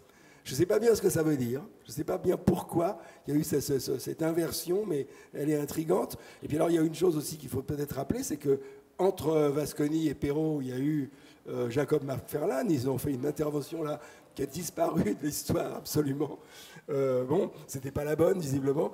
Mais en tout cas, je pense que, moi, je trouve que c'est quand même... Il y a 4000 personnes, quand même, qui sont sur ce site. On n'a pas, me semble-t-il, le sentiment d'une énorme pression comme ça. Donc c'est quand même aussi qu'il y a une fluidité des espaces. C'est vrai que ça reprend quand même un peu l'idée de la rue avec les commerces, que c'est pas une grande innovation, mais qu'il y a plein de bâtiments au Japon où on a ça et ça marche formidablement bien. Donc c'est quand même un bâtiment, il me semble, quand même assez réussi, quoi. Oui, enfin, pour ma part, je suis complètement d'accord avec cette idée. Surtout, ce qui est intéressant, c'est qu'il il fait école, au sens où il pose les questions que Isabelle a tout de suite mises sur la table, sur à quoi ça sert de transformer... Il faut ajouter une chose aussi, c'est très importante, c'est que dans la manière dont il a conçu la paroi, on peut s'approcher du bord avec l'impression qu'il n'y a pas de protection, qu'on est presque sur le vide, quoi. Oui. En effet, il n'y a pas d'allège. En fait, le garde-corps, il est sur toute hauteur d'une glace qui est décalée et qui laisse passer l'air filtré. Il n'y a pas d'air conditionné. C'est quand même... Il y a tout un travail technique absolument extraordinaire. Pourquoi il fait école? C'est que précisément... Alors c'est vrai, il faut parler chiffres. Hein. 1 tiers, 2 tiers. 1 tiers de conservation, 2 tiers de bâtiments neufs et donc de greffe. 14 000 m² l'atelier au départ, 32 000 au bout du compte. Donc ça, c'était une donnée du programme. Sinon, il n'y avait pas de sauvetage possible. Donc, à un moment, c'est aussi le principe de réalité. Je veux dire que le bâtiment, c'était un bâtiment historique au sens dans l'histoire industrielle française, mais pour autant, il ne pouvait pas rester comme ça, ou alors il fallait le transformer en autre chose, en piscine ou autre, ou en gare du Grand Paris. Tous ces scénarios avaient été d'ailleurs imaginés à un certain moment. Ça ne s'est pas fait, mais là, en tout cas, voilà une reconversion qui en tout cas va faire beaucoup parler parce qu'elle est quand même maîtrisée techniquement. Et sur la reconstitution des chaînes, il y avait quand même un problème d'adaptation du métal et autres. C'est un travail à la japonaise où précisément, eh bien, on garde la mémoire de la forme et on change les pièces. Donc ça, c'est vraiment très très intéressant dans l'idée de ne pas sacraliser en fait le patrimoine, mais le faire évoluer, évidemment le mettre aux normes et autres, mais aussi l'adapter à des nouveaux usages. Et Dieu sait qu'il y en a dans ce bâtiment, comme tu l'as dit, il y a près de 4000 personnes qui vont l'utiliser chaque jour. Et la nuit, c'est pas fermé. Jusqu'à 22h. Jusqu'à 22h, voilà. Et les parkings sont mutualisables. Pour la scène musicale, quand tu iras au spectacle, tu pourras mettre ton vélo dessous. D'ailleurs, tu fais bien de le citer, parce qu'on voit évidemment du rooftop le bâtiment des Points du Jour réhabilité par Perrault, mais on voit aussi la scène musicale, et on voit quand même la différence, justement. Bon. Parlons maintenant du campus de Sciences Po. Là, on revient dans Paris, dans le 7e arrondissement, et même on pourrait dire tout contre l'église Saint-Thomas d'Aquin, magnifique église. Le campus de Sciences Po, 14 000 m², s'inscrit dans un ensemble patrimonial retravaillé par Jean-Michel Villemotte et Pierre Bortolussi. Dans ce cadre, les architectes Moreau et Kusunoki, qu'on a bien connus quand ils ont été lauréats du concours pour le Guggenheim à Helsinki, ont conçu le pavillon central, un bâtiment de béton et de verre qui se développe à l'extérieur par un amphithéâtre de plein air. Richard. Je suis très gêné de parler de ce bâtiment. Je suis très gêné de parler de ce bâtiment en premier. Bon, je trouve qu'il est très correct, hein, mais est-ce qu'il vaut vraiment la peine qu'on se penche sur lui? Je ne sais pas. Voilà. C'est une cage de verre et de métal. Bon, très bien. Mais voilà, enfin, on a parlé de proportions tout à l'heure à propos des frères Mathéus ou à propos de Gaius T.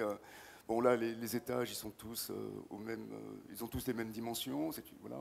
Il faut voir, par exemple, il y a un très beau bâtiment un petit peu de ce genre-là, c'est le bâtiment de Quimpetil, c'est un immeuble de logement à Anvers. Effectivement, je crois que c'est trois plateaux comme ça qui sont superposés. Il y a tout un travail donc sur l'entrecolonnement, sur la dimension des poteaux, sur la dimension des balcons.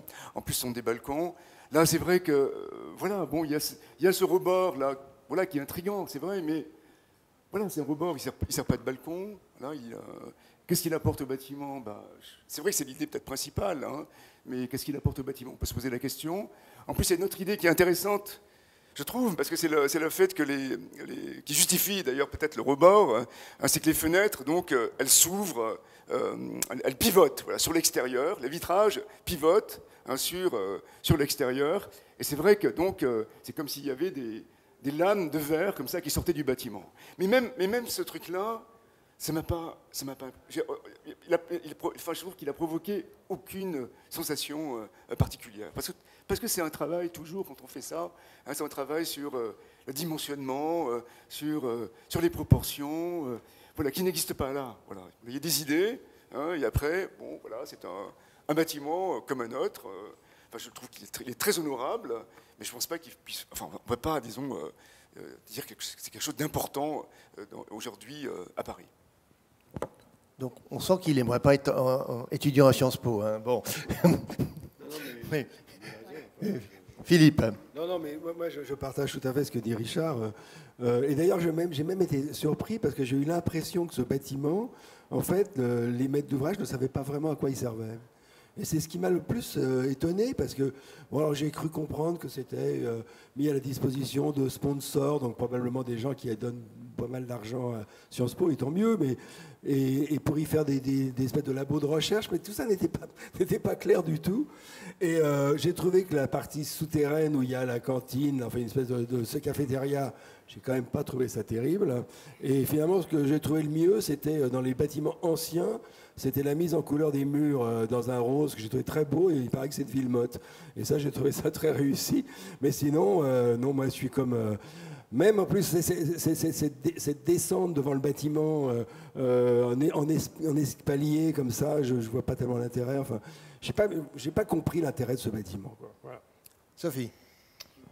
Je suis d'accord avec Philippe et Richard. Je trouve que c'est quand même... on passe à côté de quelque chose. Bon, l'intérêt du projet, c'est de maintenir les étudiants dans le centre de Paris, alors qu'il y a plutôt... il y a eu quand même beaucoup de bâtiments d'enseignement qui sont partis à Saclay. Je trouve qu'ils sont pas, voilà, les architectes n'ont pas poussé assez loin. Il fallait peut-être faire quelque chose de plus fin, de plus diaphane, pousser les idées plus loin pour que ce soit vraiment quelque chose de japonisant. Et là, ça ne l'est pas. Enfin, je trouve qu'on reste dans quelque chose de générique. Et je pense que ça pose la question vraiment de jusqu'à quel point on peut accepter des compromissions sans que le comment dire, jusqu'à quel point certains choix abandonnés touchent à l'intégrité du projet ou pas. Et là, on sent quand même que les architectes ont été sous le joug de Villemotte, que il y a plein de choses qu'ils n'ont pas réussi à mener jusqu'au bout. Il y a eu aussi manifestement des soucis économiques qui font que, par exemple, le niveau le plus bas est moins haut, donc ça écrase, ça en fait un espace qui n'est pas très agréable. Et puis il y avait aussi l'idée au départ que ça puisse être un bâtiment qui puisse être complètement ouvert sur l'extérieur. C'est-à-dire que l'idée de départ des architectes, c'était que toutes les fenêtres puissent s'ouvrir.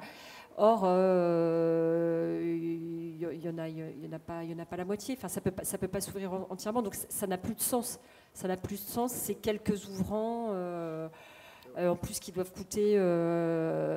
englober une part énorme du budget.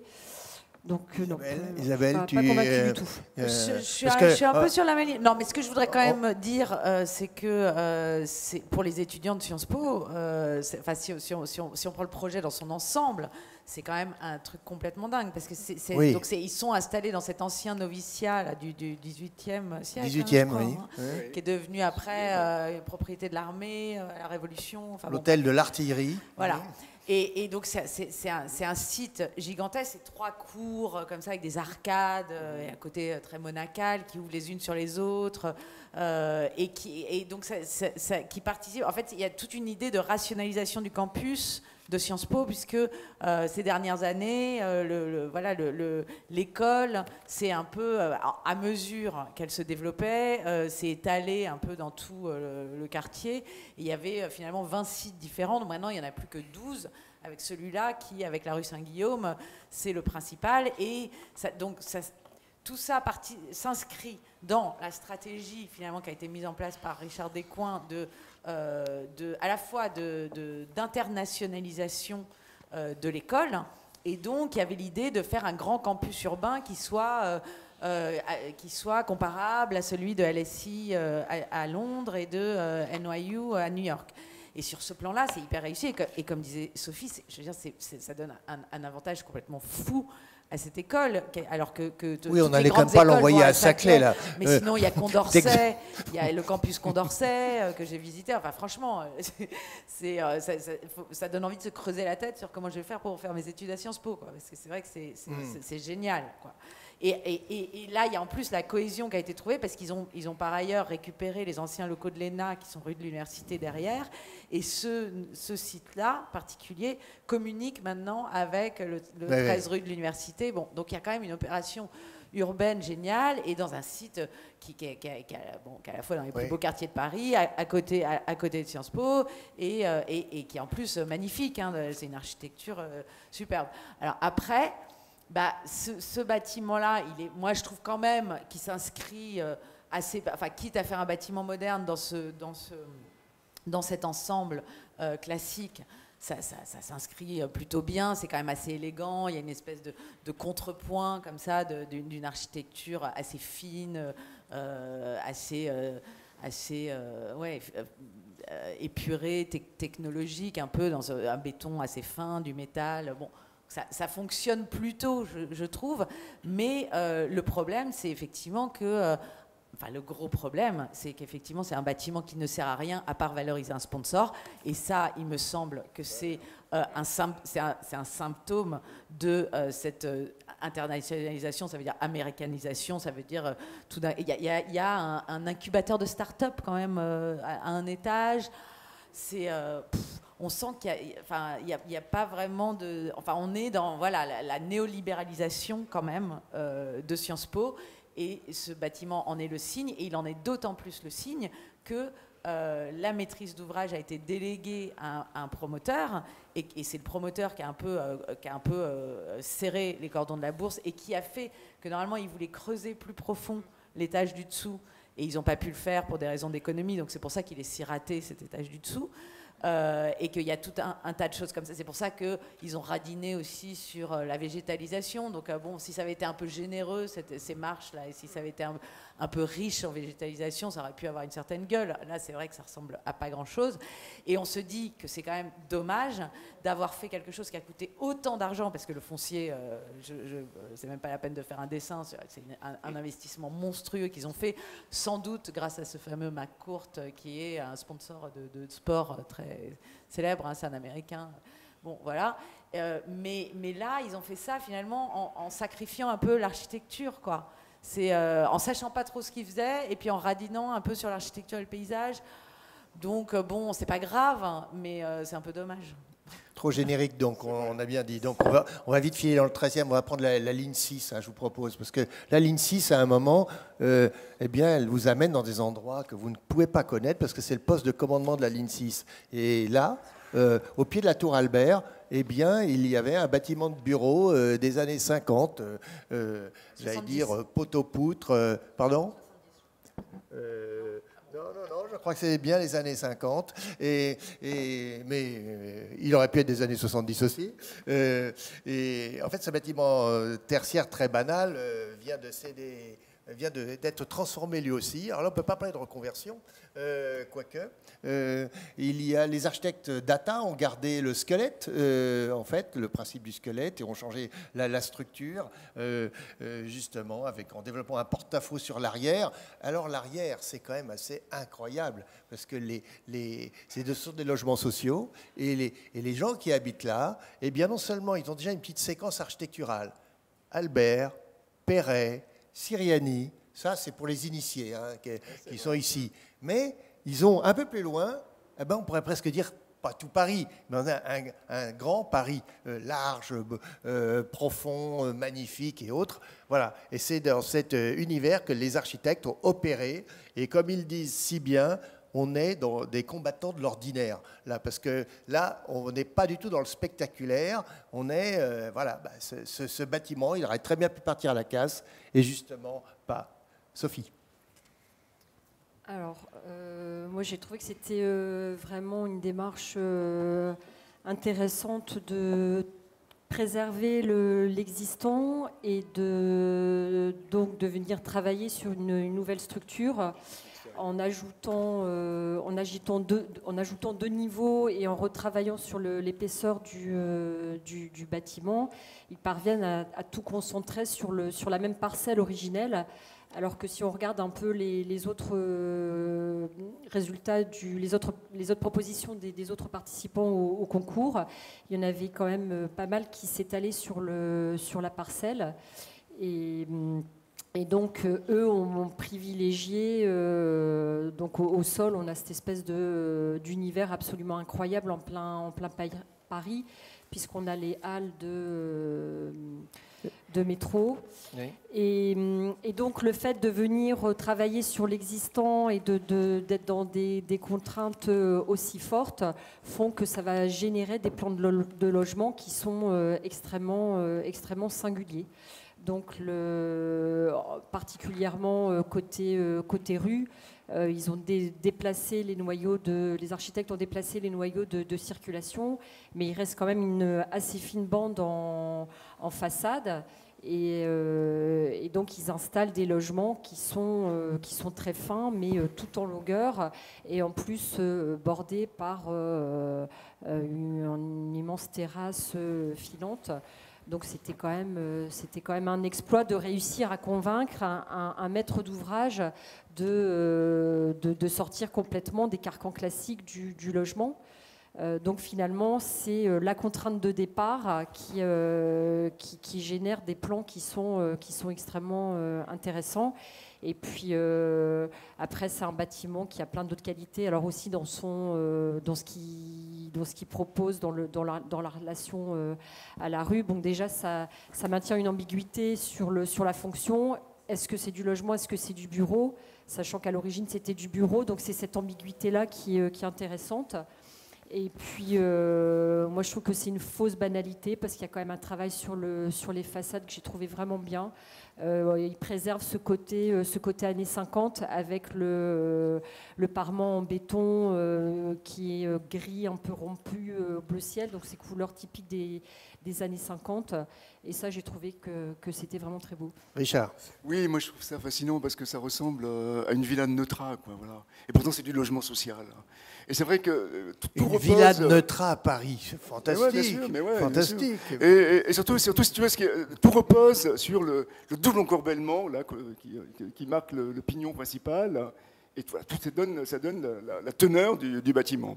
Et après, c'est vrai que comment faire du Neutra avec du logement social? Eh bien, ils ont trouvé un moyen très simple, c'est que les séjours donc donnent directement sur l'extérieur, et puis les chambres, donc elles sont d'abord médiatisées par de grands jardins d'hiver, des vérandas, voilà. Donc ce qui donne cette unité totale au bâtiment. Et après, c'est vrai que bon, dedans c'est stupéfiant parce que malgré tout, voilà, cette partition, voilà, elle donne, enfin, elle donne elle suggère de nouveaux modes d'habiter, quoi, parce que voilà, effectivement, quand on est dans sa chambre, on n'a pas directement la vue sur l'extérieur, peut-être un tout petit peu comme chez Lacaton Vassal, mais il y a toujours cet espace tampon, voilà, hein, entre la chambre et puis l'intimité.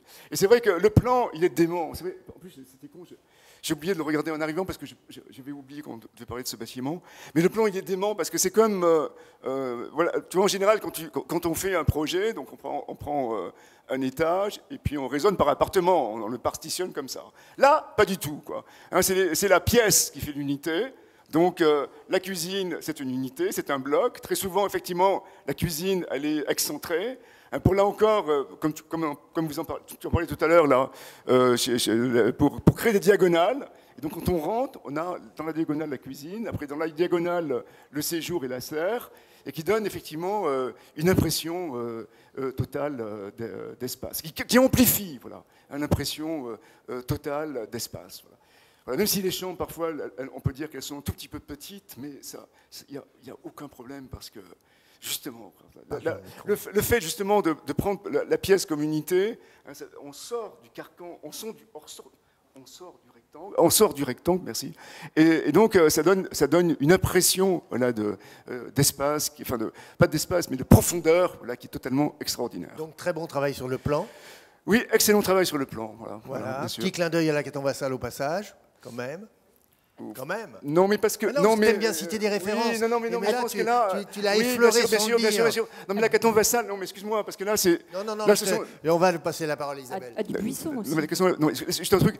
Lacaton Vassal, c'est le vitrage, il tombe jusqu'au sol. Et là, ça change tout, parce qu'il y a toujours une allège. Mais bien sûr, bien sûr. Non, moi, je souscris tout à fait à ce qu'ont dit Sophie et Richard. Hein. Je suis totalement enthousiasmée par les logements, mais ce que je voudrais ajouter, c'est que donc c'est RATP Habitat. Et il y a quelque chose d'absolument passionnant dans la jeunesse du projet. Parce que ce projet, il est né, en fait, de questions d'infrastructure. C'est-à-dire que il est né, la raison de ce projet, c'est que la ligne 4 du métro parisien... 6.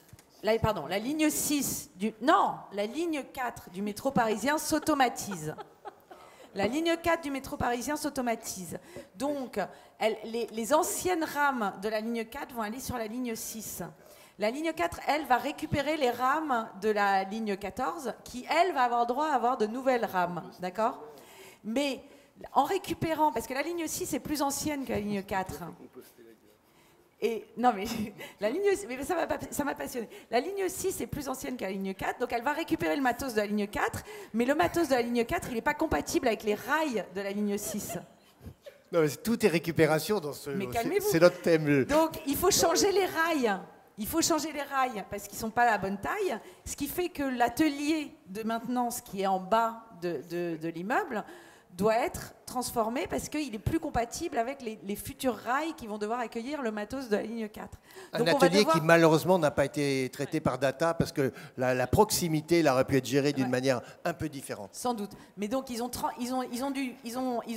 cassé une ancienne halle, effectivement, ils ont détruit une ancienne halle pour construire une nouvelle, ils ont gardé une ancienne halle qui pouvait toujours servir à côté, et ils se sont dit, on a nos bâtiments de bureaux qui sont là, est-ce que ce ne serait pas l'occasion de les transformer pour en faire du logement, et donc ils ont gardé 2 étages de bureaux pour faire du logement.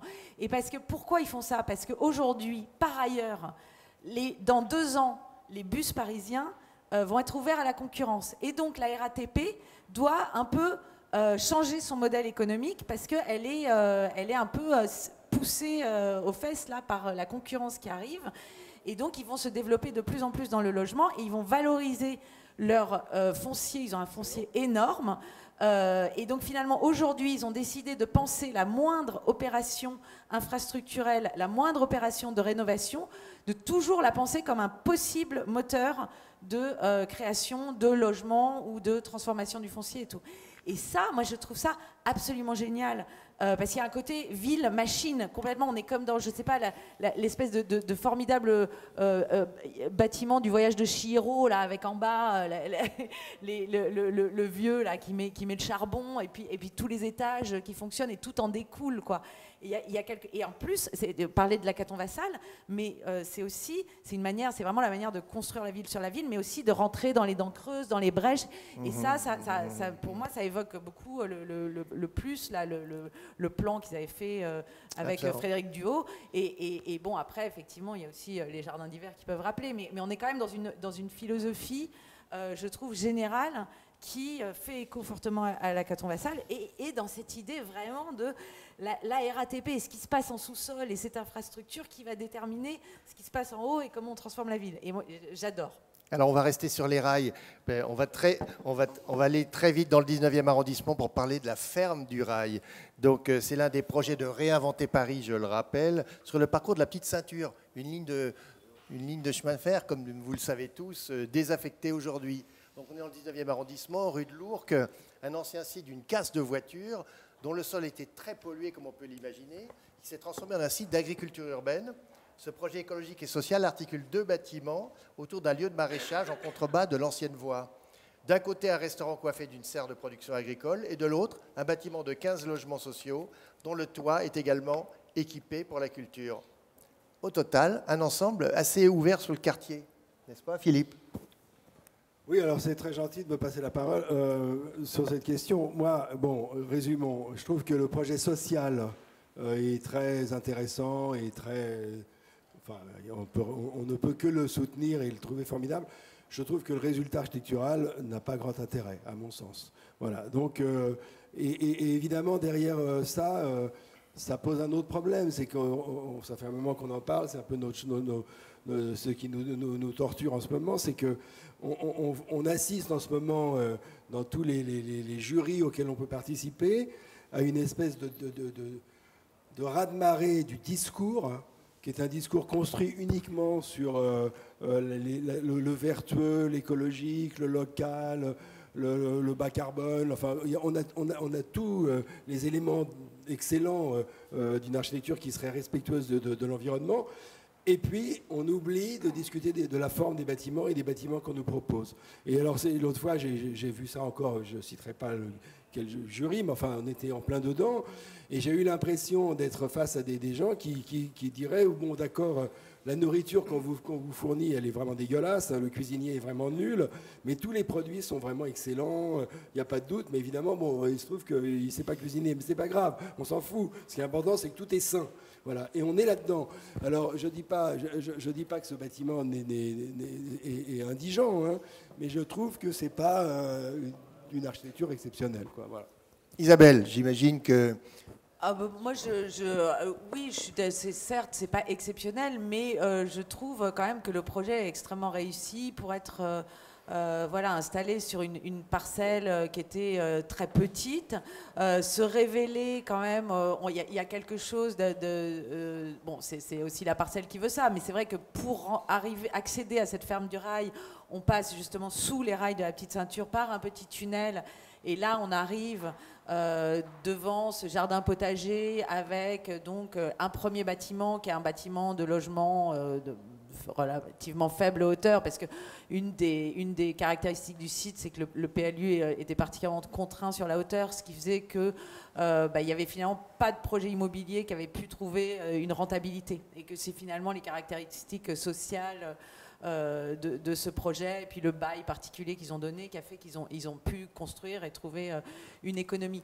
Donc effectivement, on n'est pas dans de la grande architecture. Par contre, on rentre on accède tout d'un coup, en traversant ce tunnel, à un jardin potager assez luxuriant, avec ces constructions en bois qui ont quand même une forme d'aménité, qui sont pas une agression au regard, qui en plus ont l'air... On n'a pas pu visiter les logements, mais en tout cas, ils ont des beaux espaces extérieurs. Ça n'a pas l'air si mal pour voilà, c'est des chambres, hein, qui communiquent les unes avec les autres. Et puis après, il y a une pente comme ça qui amène vers le restaurant. C'est hyper simple, hein. C'est sûr qu'on n'est pas dans de la grande architecture, mais par contre, je trouve qu'il y a une économie de moyens. Quand on rentre dans le restaurant, l'espace est agréable. Enfin, je veux dire, le contrat, il est... disons que le problème pour eux, là, c'était pas de faire... Ils n'étaient pas dans... On fait une architecture spectaculaire, on fait un projet qui est effectivement hyper cohérent sur le plan de l'artisanat, des matériaux, un truc écologique et social, dans le cadre de Réinventer Paris. Et je trouve que le contrat est super respecté et qu'il y a même une forme de poésie qui tient peut-être pas tant à l'architecture que au lieu, quoi, y a quand même, ça s'insère vachement bien. Il y a les rails qui passent à côté, ces murs tagués, tout d'un coup un jardin. On se croirait, moi je trouve, dans une sorte. C'est un peu, pour moi, ça m'a fait penser au jardin de Rapunzel, quoi. Enfin, un peu, il y a un côté un peu conte de fées, quoi. Et d'ailleurs, c'est une petite utopie, quoi, qui est faite là, et qui est d'ailleurs un des seuls projets sociaux de Réinventer Paris. Donc moi, je défendrais plutôt fortement ce projet, même si, oui, d'accord, on n'est pas chez Norman Foster, quoi. C'est sûr. Oui. Sophie. Alors, évidemment, rapidement. Oui, rapidement. Il y a une chose qui est quand même essentielle à préciser, c'est que l'architecture, elle est ainsi, elle est comme ça parce que c'est... vous soulignez tous le projet social, mais c'est parce que ça a été construit aussi par des entreprises de réinsertion, donc par des gens qui sont en formation. Donc évidemment, on ne peut pas s'attendre non plus à du Dietrich Hunter-Triffaler. Voilà, on n'est pas du tout dans les mêmes budgets, on n'est pas dans les mêmes économies. Voilà, on est complètement dans autre chose. Maintenant, après, voilà, c'est quand même un site extraordinaire. Par contre, moi je trouve que ce qui pose vraiment question, c'est qu'effectivement on attend, donc là ça va au-delà de ce projet-là, c'est ce projet-là qui devient vraiment un marqueur parce que on en a tellement vu des projets comme ça de réemploi, enfin non, peut-être pas de cette teneur-là évidemment, dans le côté insertion qui est vraiment assez incroyable. Mais on attend vraiment de l'architecte maintenant qu'il soit humble, qu'il soit frugal. Il y a une espèce de moralisme qui s'installe. Et ça, c'est quand même vraiment problématique. Parce que est-ce que la qualité architecturale, alors je ne parle pas de ce projet-là, mais on ne parle plus vraiment de qualité architecturale. Et alors après, là par contre, ce qui pose vraiment problème, c'est que le bâtiment figure sur la liste des prix nommés aux Mies van der Rohe Awards. Et ça, c'est quand même problématique. Et quand on lit ce qui est écrit sur le site du prix Mies van der Rohe, ça fait peur quand même. Voilà. Donc on souligne le côté réemploi, la haut-tech. Il n'y a plus... voilà, on cultive des plantes, mais on perd complètement la notion d'architecture cultivée. Et je trouve qu'à un moment donné, cette injonction écologique, cette pression de la société tout entière, alors non seulement elle est pétrie de contradictions, mais elle brime aussi quelque part une vraie architecture d'auteur. Et ça me semble vraiment problématique aujourd'hui. Oui, excuse-moi, je vais te laisser la parole. Je veux juste ajouter une toute petite chose.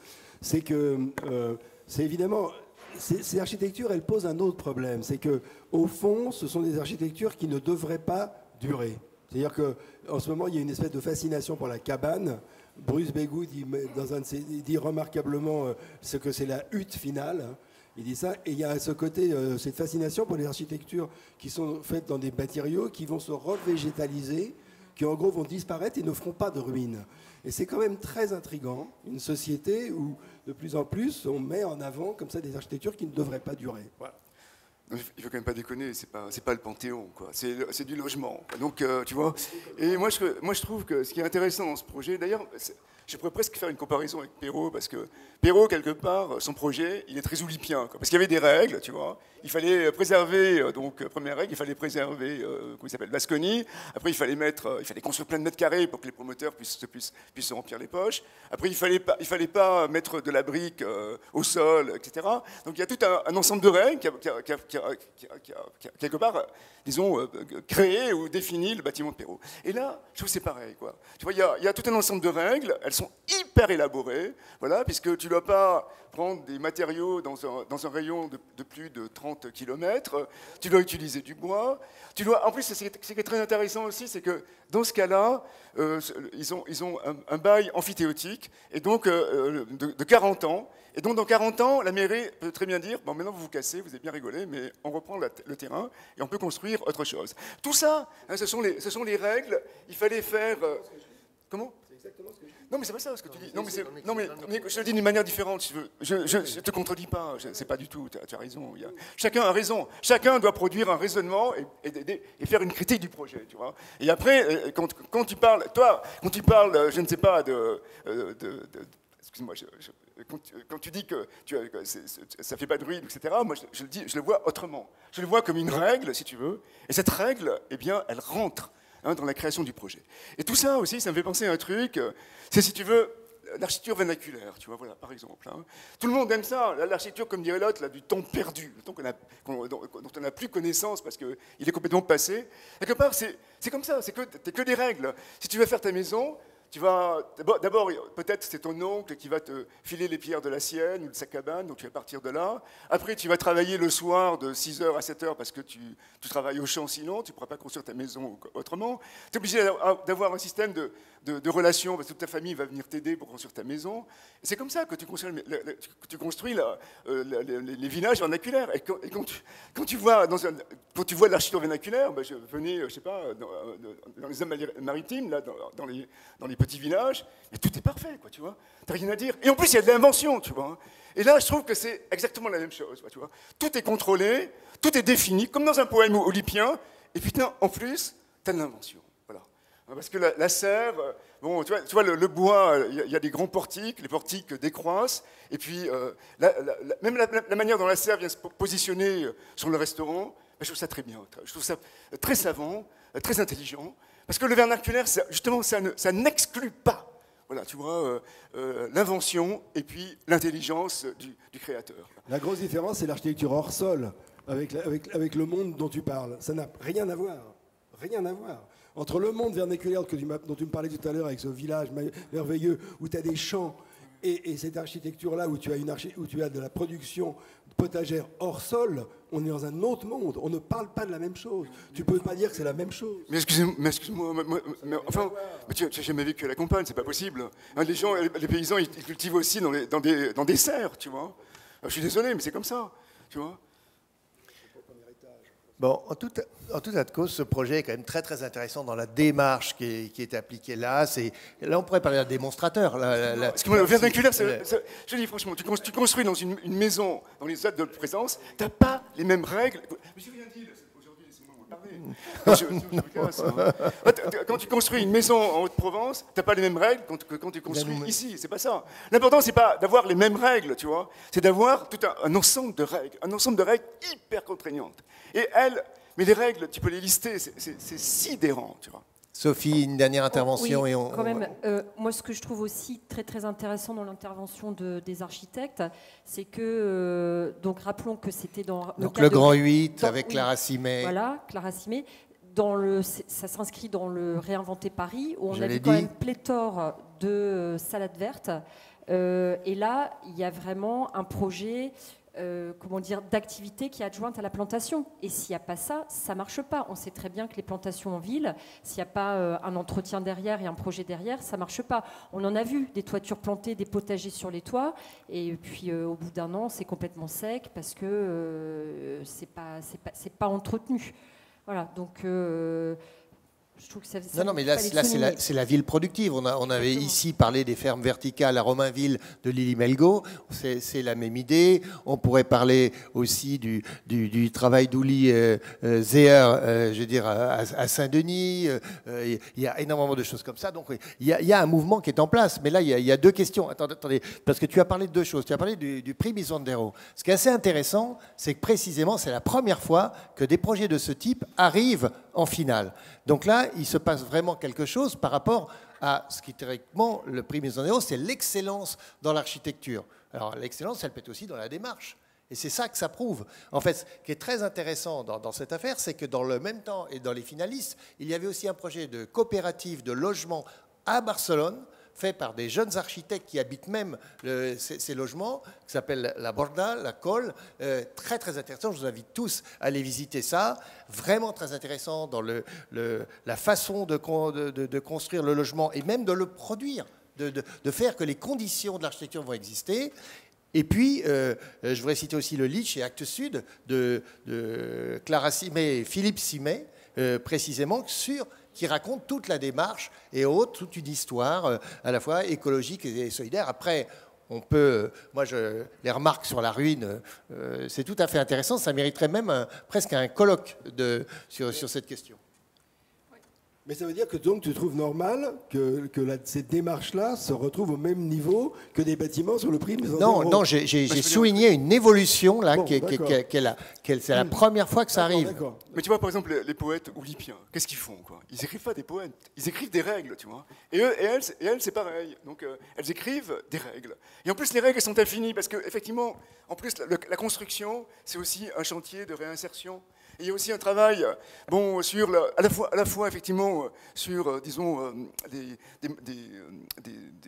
modes, des traditions constructives locales, mais aussi, ça aussi, ça rentre dans la règle. Tu vois, mais un peu comme dans les villages, il y a des maçons italiens qui venaient et puis qui apportaient leur savoir-faire. Tu vois, ils viennent prendre le savoir-faire des gens.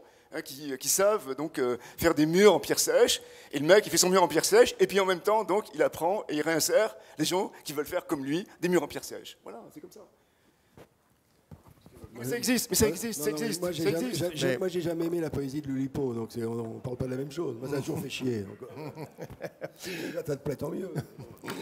Bon, on ouvrira un débat sur Rudowski et Architecture Without Architects la prochaine fois. En tout cas, merci à tous. En tout cas, il y a des projets, on voit bien que le travail sur la transformation des sites et des bâtiments, ça prend encore vraiment sur la réutilisation. Donc, à très bientôt pour une autre série. On parlera notamment de l'ancien bâtiment de la préfecture, donc à côté du pavillon de l'Arsenal, là aussi avec Chipperfield et Eliafour Eliasson. Ça sera pour la prochaine fois. Je vous dis à tous et à toutes au revoir et merci beaucoup pour votre attention.